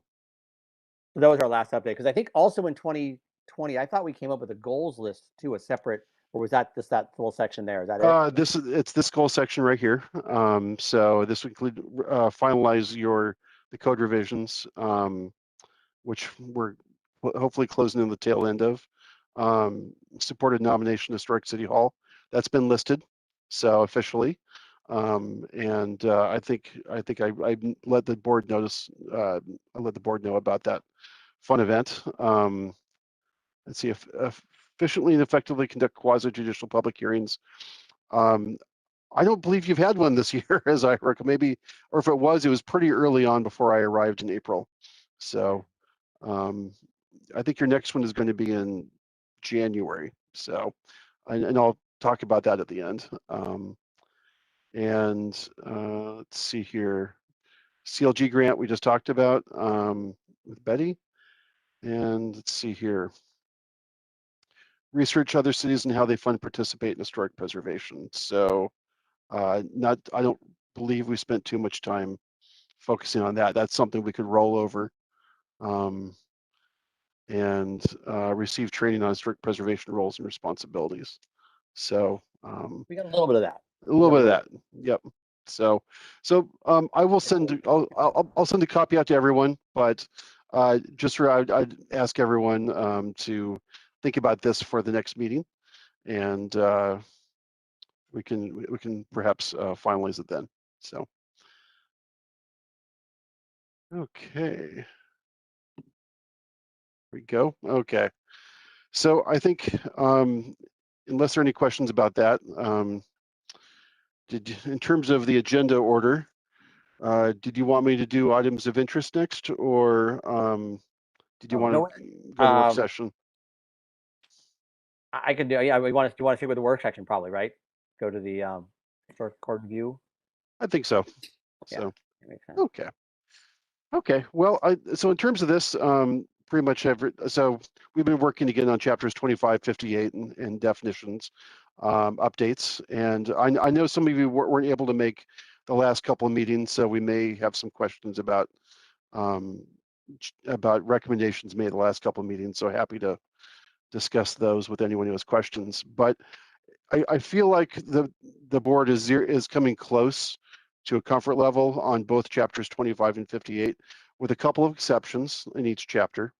And so I think in terms of chapter 25, it feels like the board is at a comfortable spot with the changes there. The exception being there were some lingering questions about the demolition by neglect chapter. I want to thank Scott for reminding me at the last meeting that this is something that was requested, and I want to apologize for dropping that. So apologies there on that. So I think, as I understood the question, there was concern that the language could be bolstered and reinforced to make it a little more relevant. But before I answer the question about what I've discovered, I'd like to sort of suggest that this may be a little bit of scope creep into the code package. I think our goal here was to clarify process and standards, and this is veering more into enforcement and perhaps disciplinary action, sort of fines or things like that. And that's really a whole other topic that could really affect other parts of the code, because the language in 25 ties into code enforcement language elsewhere in the code. And so we think this may be better tackled as part of a broader look at the city's code enforcement structure. So with that said, though, I have moved forward with some preliminary investigations to try and get a sense of the scope of the issue. I've been calling around adjacent cities I've reached out to SHPO, and then once I hear back to get a sense from those jurisdictions, I'm going to sit down with the city attorney and get their feel on this. So I don't have too much to share at this time. From talking to Oregon City, this doesn't seem to be like a major issue for them. They haven't had a problem with things being torn down or neglected or things like that. That said, I'm still calling around the region, trying to get a sense for who has had an issue with this, how has their code worked, and then I'm also I'm navigating my way through SHPO, trying to get to the best person. And so so that research is in process. I hope to have more at the next meeting, but I kind of want to encourage the board to maybe think about this as a broader package, and to maybe we can let go of what's been worked on for the last year and a half and break this out. But I'll leave that up to you in terms to think about. Is this, John, just for clarification, is this Yeah. chapter 2 you're talking about? No, this is What about- chapter 25. And What- so if what number on chapter 25? I'm Just so I can. looking it up right now, it's towards the end. It is 25.130. And so basically it establishes the criteria for when demolition by neglect is occurring. And basically that's the process through which the city can enforce abatement of this of the slow demolition of a property, but by not maintaining it and essentially letting it fall over, rather than come to the city to ask for an affirmative approval to pull it down. So I know there is some concern by some board members about whether the city has sufficient authority to weigh in. And I think, as I recall, the specific question was during construction, if someone didn't like sufficiently shore up a structure and it fell over, and that's a fairly substantial work being done to a building, at which point it would probably appear in front of the board for review, either as advisory or as a hearing body. And if there was concern at that time, conditions of approval could also be added as well to help reduce that occurrence. So I think the board has some authority already to sort of help prevent this, but I am sort of researching this further, trying to wrap my head around it, so I can provide you some better guidance on it. So again, apologies for dropping that, but we're kind of going down that path. But I just wanted to put that out there. But I really appreciate you jumping right into that, John. Yeah. So no worries. Yeah, it was quite the it seems simple, but the further I dug into it, the more tendrils it was going out. So yeah, so yeah, not a problem. And then I think I'll move on to chapter 58, and then we can turn it over to some broader discussion. So I think with the exception of two issues, I think my sense is that the board is fairly comfortable with the amendments we've developed for chapter 58. And those two outstanding issues, as I understand them, are the awning regulations and the overall sort of period design standards that sort of most affect the older bungalows within the design district. And I've heard concerns both from board members as well as local residents or other people about preservation of those bungalows. So I kind of want to talk about those as sort of two different items. So the awning standard, just as a reminder, goes back to the fact that the existing code requires awnings be constructed on new buildings in the Willamette Falls Commercial Design District, and they have to go out to the furthest extent of the sidewalk. Well, since the code was written, Main Street has essentially been rebuilt with a much wider sidewalk, which obviously makes it a little more rather unreasonable for someone to have to put an awning that far out. Plus, if someone were to build an awning over the entire sidewalk, it could create conflicts with other activity space that's now been created for farmers markets, outdoor seating, things like that.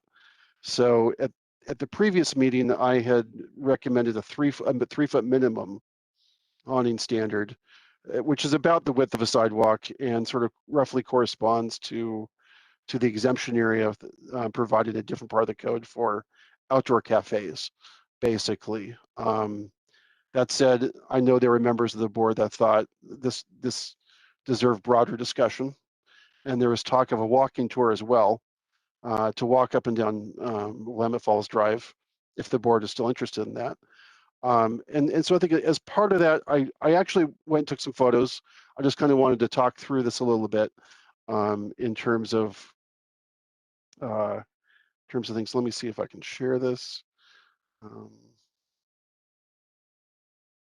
And so basically, one of the things I wanted to sort of just refresh the board on is just and also as a piece of advisement is maybe to think about what the actual intention of the awnings is. And so is it just sheltering as you enter or exit the building, or are we wanting to create a whole new activity space outside?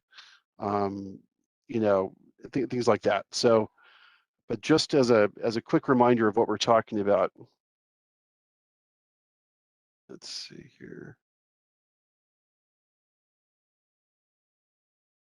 So this is Allium right here. Can everyone see the? Okay, great. So again, this is Allium here. These are 2 awnings on the side of the building, come out, extend over the windows, and create a little bit of shelter for the restaurant there. Again, Bellagio's Pizza, they've got 2 awnings as well on the. It's a corner suite, and both for the entrance as well as for the drive-through. Although I think technically that drive-through would not be required. Correct. On our code, Correct. Yeah. Correct. Yeah, that's so. It's that's not required. It just believe it's there just for the help cover the pass through on that. I haven't personally used it. Transom too. They have a indent, right? I think I can't remember. Yeah, they do right here. So there's there's an indent. So it's they have a little bit covered. It's a recessed entry on that, recessed windows there. So here's another example here where it's the arcade effect somewhat in terms of this. There presently are no awnings on this, but and I didn't go back. I've not gone back to review the original approvals, but we can go there if the board is interested. So again, here's other corner as well, and then I'll show a couple of shots of this because the saloon will come up later in conversation, which is about mid-block here. But this is a combination of a permanent awning and a fabric awning on this. And I thought this relationship was interesting because you can see this new space for outdoor cafe where we have temporary seasonal covers for outdoor dining. And so the last meeting there was one person commented about making sure we don't create conflicts potentially to where the minimum sizes are so large, it could prevent a shelter for another use on the sidewalk. So again, just another example. I didn't measure these individual distances, but they're about 3 to 4 feet, sometimes 5 feet, but they kind of vary around the city. So here's the West Linn Saloon. We have a pre-app on Thursday to discuss changes to the facade here. Those documents are posted on the website. This awning's about 4 feet in depth, and so it creates a little bit of cover there over the tables. It probably wouldn't cover you in a solid rainstorm, but it's enough to give a little bit of protection. And again, just looking back the opposite direction as well, just as a reminder about the scale of the bike track and the sidewalk and that area immediately adjacent to the structure as well. Again, just another perspective, and again, the latest plans I've seen show these about 4 feet in depth. So for relationship there. And this is my final picture. This is the new building there on the sort of northeastern end as well. And these are a little bit larger. They aren't being used by restaurants, but they do create a little bit of shelter for people entering and exiting the building, and also create some shade inside the structure as well. So that's that. and we can come back to these a little bit later. And then I think the other issue, as I understood it, was that I've heard concern about how the code is pushing demolition of some of the existing single-family homes within the district, and that the code is really structured around maintaining a very specific time period and building typology. And so I've heard about concern about preservation of some of the bungalows. There are about 8 within the Willamette Falls Commercial Design District. I may have the number off, but I believe it's about 8. And 3 of those are currently protected through Chapter 25, either as being as part of the district or specifically listed, but the others are not specifically protected in this. The other thing is that it's as we talked about in previous meetings, the current design exception language is pretty narrow, and it still pushes you within the false front architectural style. And so we had come up with language to create a third exception criteria for out of time period structures they had their own merits.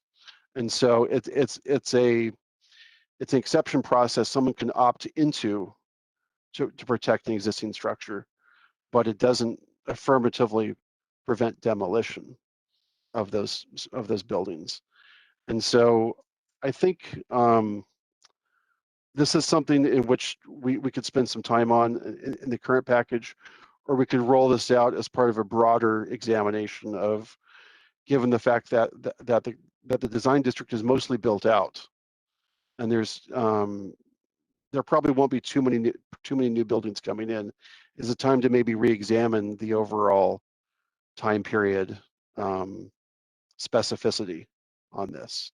So John, I'm going to disagree with you on that one. That it's Okay. actually not built out. There's a lot of open lots right now that are going to be built, and that they're going to be having to deal with this. Especially if you look on the north side of Willamette Falls Drive, Yep. you know, there's a triple lot there that's the forest right now. That all needs to be built out. There's also a lot in between the 2 bungalows that needs to be built out. Yep. The south side, you're right, that's pretty well built out, but that north side is going to make a big difference, as well as I mean, we still have to deal with the old gas station lot, but there are some spots in there, and some of those are massive. We're talking about massive building structures that are going to go in there. Yeah. So I think we just got to keep that in mind, as well as right where those bungalows are. If we're going to be building them out, those bungalows are going to end up becoming valleys, a little tiny house with 2 big structures on both sides of them. And I don't know how we address that into the code, but that's how the code is written right now, is that they have to have 0 lot lines all around those little bungalows. And that's just going to mean they're going to have no shade. They're going to have 2 big buildings on the sides of them. And I don't know how we address it. It's in the code. It's just weird. As well as there's still on the south side over by the new Willamette building, there's 2 homes there that are probably going to be, I'm going to guess, demolished or asked to pushed out or something with them. They're too nice of properties. And then, of course, who knows what someone's going to want to do with the old dentist office and then the bungalow there next to the fire station. They all seem like they're good targets for building, for demolition, and for folks to rebuild. Yeah. So there are sort of competing demands, because that time period architecture really does push you towards the sidewalk. I mean, the false front architecture is meant to create that urban environment with the sort of zero setback, tall front facade that really kind of pushes to create a much more urban style against the sort of single family homes. So those are sort of competing desires there. I understand the concern. I guess the question is how does the board feel about, are there thoughts about what to give priority to in terms of these things? And is it something that the board wants to spend more time on this, or do you want to release the packages? I guess just kind of wrap up here. I think staff feels that maybe it might be time to sort of release what we've worked on so far, and maybe start on a new package of code amendments, to kind of spend some more time tackling code enforcement and maybe the historic bungalows, for example. And that's something that may sort of help to bring closure and a little bit of to the existing work and focusing on the new work on that. So I think I'd like to just sort of maybe turn it over for questions at this point to kind of check in with everyone to see how people are feeling. When you say the word release, what do you mean by that? To release it to the public, release it to council, release it for? So I think the overall strategy would be to release it for broader discussion. So I think the idea would be to have a check-in, to take it forward, to start to go to the Planning Commission and Council and say, this is what the HRB has produced, discuss it with them, hear their preliminary feedback in a workshop environment, not in a public hearing. Also reach out to the neighborhood association and historical Willamette to say, this is what we're at, any thoughts, collect those comments, come back to the HRB for a final sort of recommendation, and then start and any tweaks or responses to that, to the feedback we hear, and then start the public noticing and public hearings process. And so, releasing that would not be saying this is the final package, sending it out. It would just be to start engaging broader members of the community and decision makers about this. And so that's kind of what I meant by sort of releasing it. So at this point, but it's not sort of, it's not the final step. So, but I think it would be good to sort of reach out, hear those broader issues for the HRB to sort of hear before you finalize it.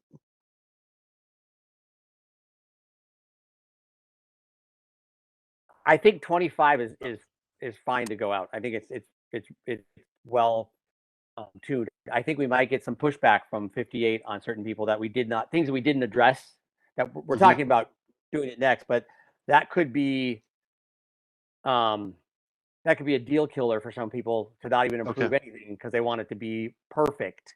Okay. Versus what we have. I'm not opposed to releasing it and getting it going and then focusing on a whole other effort to deal with the other stuff. But I mean, I think it might be how we phrase the way we say this is just some tweaks to the code for right now, and we're working on a bigger package, or we're working on other issues that might appeal to people who are going to complain about, the other issues that they've been bringing up. I could see the WNA shouting at us saying, "You didn't address the bungalows." And yeah, so I think we can say we have addressed the bungalows in a sense, in that we've given current property owners or future property owners an avenue to preserve them through the exception process. So I think the board can respond to that and say, we are creating more flexibility in the pattern for existing structures. And so that, so if someone wanted to tear it down, then, well, they have to follow all the usual standards, but it creates an avenue for people who are looking to adapt, rehabilitate, preserve, the existing bungalows. So, and that could be something there as an offering to them, and as a truthful and actual meaningful change in the code to preserve them. And if we're working on if we're looking at a bigger package or something next, then I think that would make sense. My other concern is that I know, there are developers who move quickly, who might take this as a chance to know if there's something going to be changes coming, for them to rush through the time to go and get it before the changes get done. That's always a chance when the code changes. So it's just part of people's basic rights, and that it's just part of the process. So I know there are projects out there in the works, but hopefully if we can give people an avenue towards a different project, maybe they might veer that direction. So I mean, really the best way to protect these would be to get them listed, and that's that's really up to each property owner to be convinced to do that. Right. Yeah. Scott, did I cut you off there? I'm sorry. No, that's fine. I mean, you guys are, you're very involved. I know, we're all, Chris and David and I are just trying to keep up with you two guys. You're doing great. But I mean, could we throw in a catch-all? Can we tag on a catch-all that like just makes it so anyone knows who's like trying to change to do a demolition or to change what is the known face of any lot or part of the historic district, what has been marked under it, that the board reserves the right to review that to see, is this, to make sure that this is like some form of preservation is being enacted, and just so we're not, so someone can't just walk into the district and say, oh, this isn't listed, so I can go ahead and do whatever I want with it because I own it now, and HRB, you can't do anything about it. And we can say, no, we have our catch-all, we have our overall prerogative here for preservation, and you're just coming in to demo and make the most profitable building possible, and we Yeah. reserve the right to nix that project. And Yeah. we do something like that. Well, section 25.120 does actually require a review for any demolition of historic resource.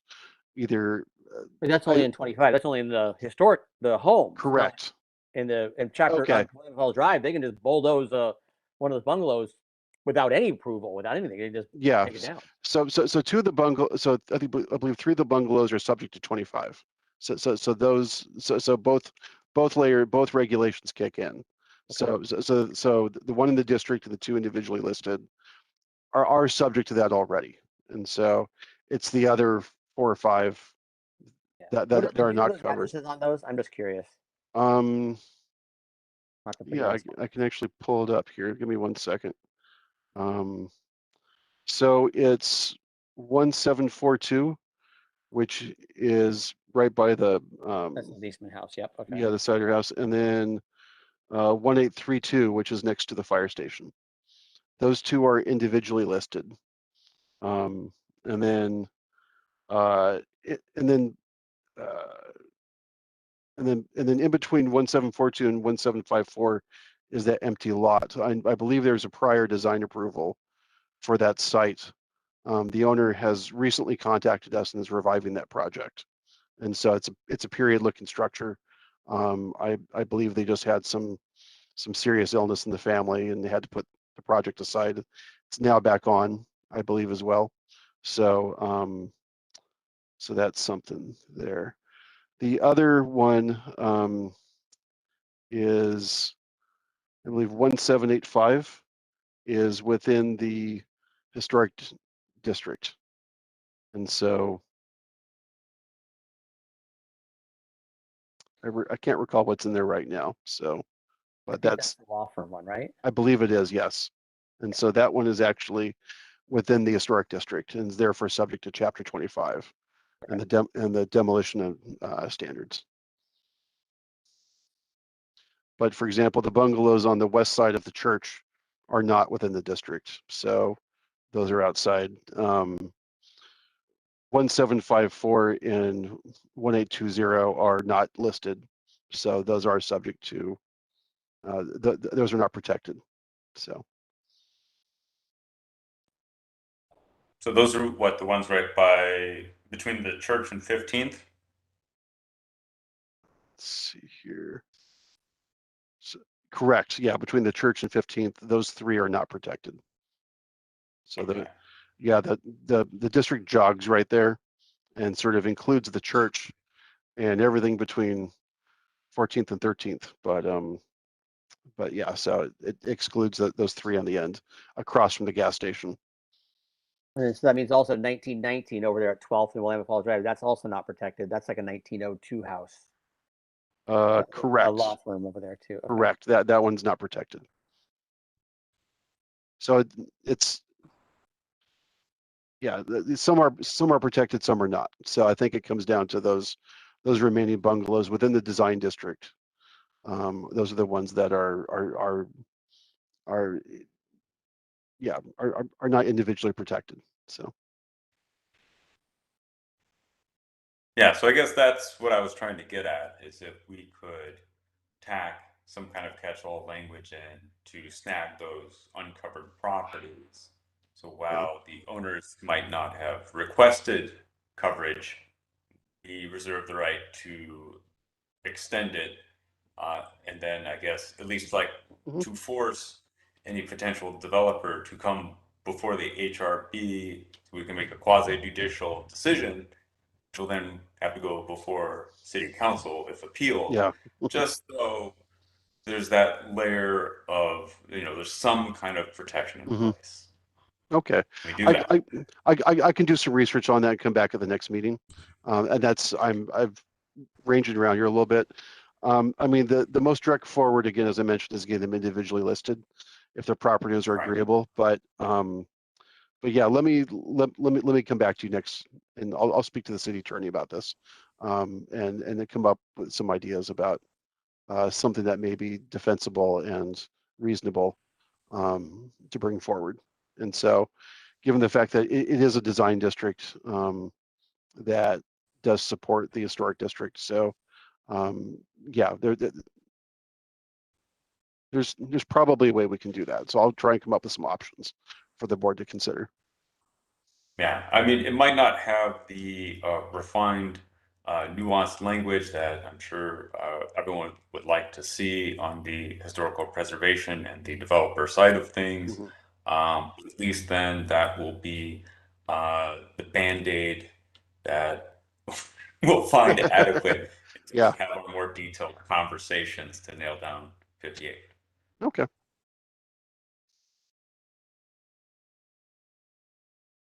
Yeah, I like the Band-Aid analogy there, so that's helpful. So okay, so I can bring that back next time. Were there any other thoughts about the bungalow aspect? Not hearing any. So about the awnings. So what information would the board find helpful in terms of coming to closure on this recommendation? There was talk about a walking tour. I was thinking sometime in the first 2 weeks of December, get us past Thanksgiving, but prior to the next meeting, we could. This would have to be scheduled. So, if 4 or more members want to participate, it becomes a public meeting. We therefore have to provide public notice to that. So it'd be something like I would announce the date and time at which point the board was starting the tour, and then we could walk up and down the street and talk about the standards. I don't know if I know Tom was interested in that. I don't know who else on the board might be interested, but that's something we could do. I would. Yeah. Okay. Okay, great. And then that way we could also maybe talk about the bungalows and some other things as well. And the other thing I would love to find out would be some public comment on what the public thinks about the awnings. I mean, the neighborhood in the last 3 years, the neighborhood's changed. It's entirely different. The historic district does not look the same. Willamette Falls Drive does not look the same it did 3 Yeah. years ago. So Yeah. what does the neighborhood think now? Do they need the awnings? Are they even necessary? Mhm. Is that requirement there? Is it half of the buildings don't have awnings already Mhm. because they're historic and that's the way they looked before. Yeah. So I'd love to hear public comment on it, and maybe that's once we release, as you said, release it to the public. That's where we'll hear the input too. Yeah. Yeah. I mean, technically everything is already in the public sphere, but to be a little more proactive about getting out there. Yeah. And I mean, I know I've heard from historic Willamette, and I know some of the property owners are concerned about the awning standards. I'm not sure what those concerns relate to specifically. I am sort of I'm having a conversation with them about that, but I've heard that there is concern amongst some of the building owners about the awning standards. I think the goal here is to refine what's there and replace it. But like as you said, hearing more directly from the affected parties and the Yeah. public I would mean, be helpful. I'd like to hear what the neighbors say, not what the building owners say, because the building owners have already made their opinion well known on how the neighbor. They basically redid Willamette Falls Drive without the neighbors input at all. We had no input on that at all, and they didn't Mhm. care to hear what we said. Yeah. So I would like to hear what the neighbors say, because we're the ones who are shopping there. The building owners might not even live in town. They might live in Mhm. town, but depends on who they are. Yeah. But again, I don't think our code affects them unless it's a new construction. Correct. And so again, this is just for new buildings within the commercial design district. So again, So, the current owners don't really matter, because unless they're going to rebuild their building. yes, yes. So at this point, really, it only affects people doing substantial remodels or a Yeah. new building. So, yeah. So really, it doesn't really affect the current owners that much, other than maybe in a replacement scenario. But only there's really only a couple of buildings would have a hard time complying with the new standards. So, but yes, but that's something, and that could be accomplished in the future, is to hear more from the neighbors. And as I said, go ahead. I'm thinking like neighbors, you in Westland, people who frequent the stores, and people like, do they need more coverage? Would that make them come here more if they have, more awning, or does it even make a difference to them because they carry their umbrella anyway? Mhm. I don't know. Yeah, we can try and do that. And any other thoughts from the board about what would be of assistance?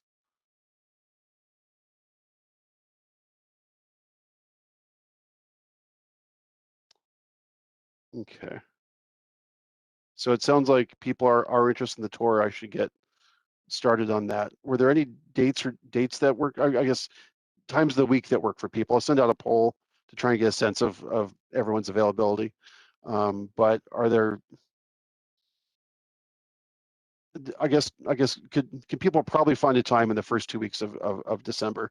Is that off the charts for some of you? But look, I've seen lots of nodding heads, so I'm guessing we could probably find a time in the first 2 weeks. My only restriction for me would have to be the first week of December. I'll be out.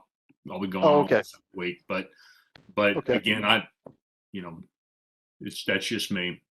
Okay. Great. Okay. Well, I'll send out a doodle poll, and we can find some times that work for everyone or the majority. So, okay. Any other thoughts or aspects of chapters 25 and 58 we want to touch base on that I haven't mentioned? So,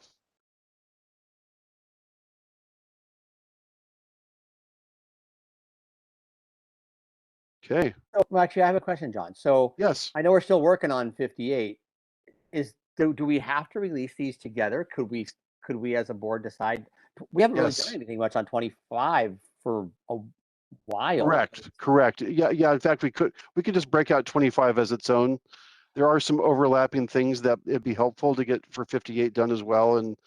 And the fact is, it'd be beneficial if we could bundle as much together, only because we have to send letters out to each individually affected property owner, and go through the hearings process. So we can actually break them out as separate chapters. But if it means one more meeting, I think it might be better to wait one more meeting before sending it on. Just but yes, no, we can break. They are sort of separate, and we can break them out separately. So I know 25. We did. I mean, I feel like we did 25 like 10 years ago. I like when I've been reviewing 25 every year since I've been on the board. exactly. But, yeah. Okay, well, maybe we can make that decision at the next meeting then. Okay. So okay, but yeah, and I think the planning commission is going to have a lot on its plate this spring. So as Scott probably is aware, so with the House Bill 2001 and some FEMA floodplain regulations and some other things, so it might be better to send them one package from the HRB. but yeah, we can break it out separately. So okay, Yeah, great. I'll just give you some insight into the planning commission. I mean, there's a couple members that just probably won't like anything we're doing. They're just not gonna like it. And so for the other 4 or 5, as long as we give them something complete, and we're not throwing any gaps in there, then they'll likely be, supportive of what we've been doing and not make it a cumbersome back and forth.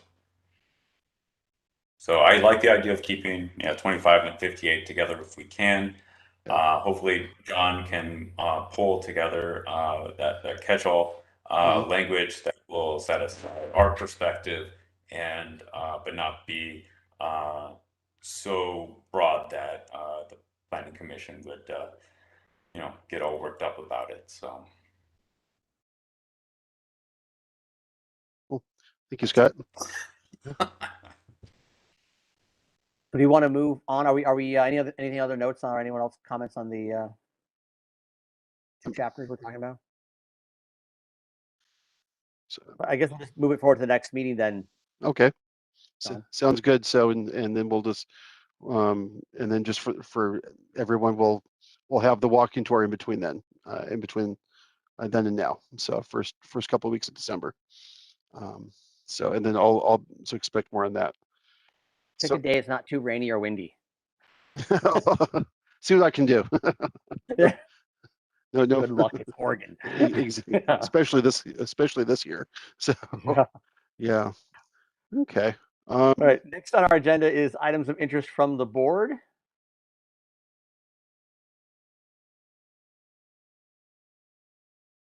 I have a couple of items if no one else does. The Historical Society was reached out to by the National Asbestos Board of some sort, and they have a presentation that they could make to the public on the ways to abate asbestos for homeowners. And I don't know if we want to be, as the HRB, involved with getting that out to the community, but they are willing to do presentations and basically help out community members of how to deal with asbestos if they have it in their home. And I'm sure most of our historic homes probably have some kind of asbestos in them, something. But that was something that they actually reached the Historical Society, not to the HRB. Mhm. But I didn't mention this to John, but I got an email from them. Yeah. I thought that might be interesting to throw out there. So if that's something that the board would want, if we want to, as a HRB, the Historical Society is not doing anything with it. That's not their purview. And I didn't mention anything to the asbestos guys, but if you want me to, I could. John, should I send him over to you to reach out to if there's Sure, anyone yeah. who's looking for resources? Okay. Yep, that'd be I'll great. send him along. I can also coordinate with our building official as well. And as he would, most people will probably start there as well. So absolutely. Yeah. And then it came to my attention over the weekend that one of our I think he was a former HRB member, but he was involved with a lot of the things in the city, especially about the city hall. John Klatt passed away this last week. John Klatt was one of the people who did the big research on the city hall. So he did a lot of that research early on, a few years ago, and unfortunately he passed away. He is the husband of Jody Carson, who's one of our former council members.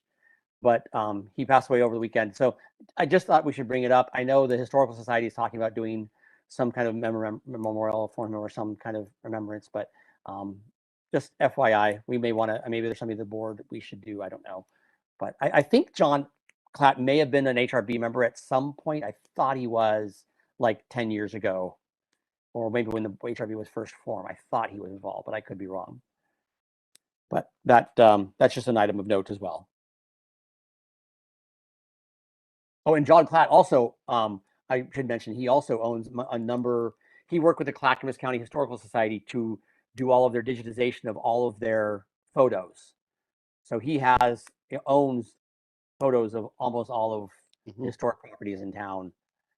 So as we put together our map, our virtual map, we'll be happy to go back to John's archive for a lot of the photos that he's digitized and he's cleaned up. He takes, the old glass, what do they call them, the glass film thingies, and then digitize them and then clean them all up. And so, but anyway, just to let everybody know.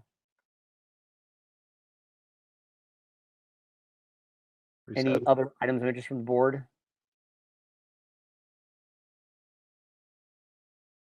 Well, I was gonna say, I mean, you said Danny, he did a lot of the research into the old city hall. So I guess maybe when we, officially, I guess open it to the public.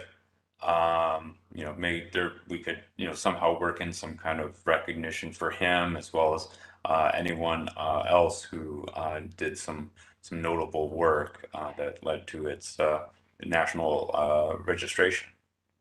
That's a great idea. Yeah, John actually dug through the old paper files to find the blueprints, the original blueprints, and all those, which we actually, I know when we submitted our application, they were part of that whole package. So that was all of John's work, because none of that had been digitized yet.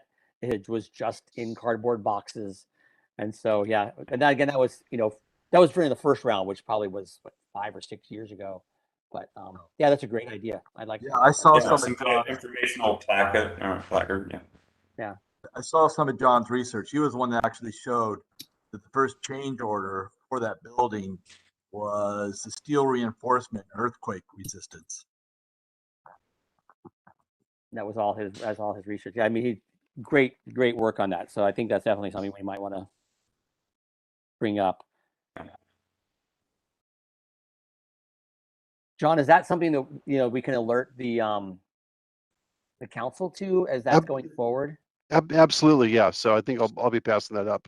I know celebrations are being organized, about the listing, but yeah. So that's something I can pass along, because I think the news is just getting out about his passing. But yeah, but in terms of making it part of the celebrations and remembering him, I can put this on council's radar. I just wrote a note to that right now. Okay, thank you. Yeah.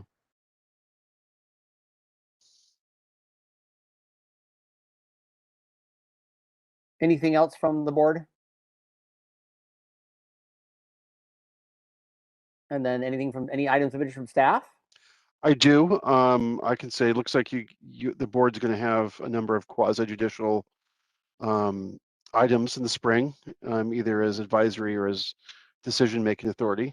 So this afternoon we received the application to convert the old gas station into a food cart pod. So that I'll be reviewing that here over the next couple of weeks. So that will probably come to the HRB in January, I'm guessing, given the time it'll take for us to circulate the plans and do public noticing. Possibly February, but probably January. So the plan there is to restore the existing buildings. So to rehabilitate the canopy, restore the existing garage and sort of office space. That will be the old garage and office space will become a sort of bar area, 4 restrooms, sort of office space, and then they're going to park 8 food carts on site with seating below the canopy, and generally just restore it and fix it up to more of a period appearance. So that will be coming to the HRB for an advisory vote to the Planning Commission. So Scott gets to review this twice. And then, so we'll be sending notices out. Just so you know, all applications are posted to the website. So the material should be on the website by tomorrow. So if you're curious about that, you can see that. But in terms of that. And then this week we have 2 pre-application meetings. Both are also on the website if you're curious. One is for Old City Hall. The nonprofit leasing the space is looking to convert the upstairs to offices / meeting rooms and event space, and then exhibition and office space on the ground floor. And associated with that is going to be a new parking lot behind the gas station, which will be leased from the mill. So going from memory, about 24 parking spaces are proposed. So the idea is to fix the building up, restore it, ADA upgrades, things like that, just to make it a usable structure. So pre-application meetings are open to the public, but again, it's not an application. It's just a required first step so staff can meet with the applicant. The third is our facade updates to the West Linn Saloon on Willamette Falls Drive. Interestingly enough, Iceland Architects or Eastland Architects is representing all 3 projects. So they're keeping busy here in West Linn. So the changes there would be to remove and replace the current awning, and then to create it's a slightly move, expand, and recess one of the entrances on the structure. Right now the center access door is slightly off center, and they want to center it more on the facade. And so that will also be coming to the HRB for review, since it'll probably disturb more than 100 square feet of the facade, so it'll kick up to the HRB for approval. And so we're also doing that review, that pre-application on Thursday. So if the board's interested, you can find the application materials with site plans, and facade renderings on that to give you an idea about what's coming. So that's so the board should be busy this spring and so in winter with that. And I think really that's about the only update I have so far. I think Betty gave you a pretty good update about some of the other code changes happening. And I think that's it. So thank you. Good. Yeah. I think that is all on our agenda, right? I think that's it. That's it. So we can adjourn this meeting at 8:21 p.m. Okay, thank you, everyone. And our next meeting is, what is our next meeting? I need to look at the calendar. Let me confirm the next meeting. Yeah, the way the Tuesdays work, it seems pretty late it's December 21st, which is the week of Christmas. So hopefully everyone can make it. If you can't make that date, please let me know ahead of time, and we can either, if we have a hard time making quorum, we can either reschedule or cancel the meeting. But since we had to cancel a meeting 2 months ago for lack of a quorum, it would be good if we know ahead of time if people can't make it. So holidays happen, we understand, but just so we can plan appropriately. Yeah, I mean, we definitely need to get that December meeting in. Like we want to move forward with 25 and 58, and I mean, we want to give you enough room to do your work on it, John, and then we all want to make sure we got a quorum for that. So, I mean, if we have to move it to like the week prior or whatever, let's do it. It might be really unusual, but yeah, we want to end off 21 on a vote. That'd be good. So as well as I think there may be some work to do on that CLG grant too. Yes. Yes. That may need to be pushed forward a little bit. Anyway, Yeah. it seems like we got a lot of time, but that's going to come. That July is going to come real fast. That's going to sneak up on us. So. Okay. Cool. Great. Thank you, everybody. Thanks, everyone. John. Remember. Hey, take care, everyone. Great to see you, Danny. Bye.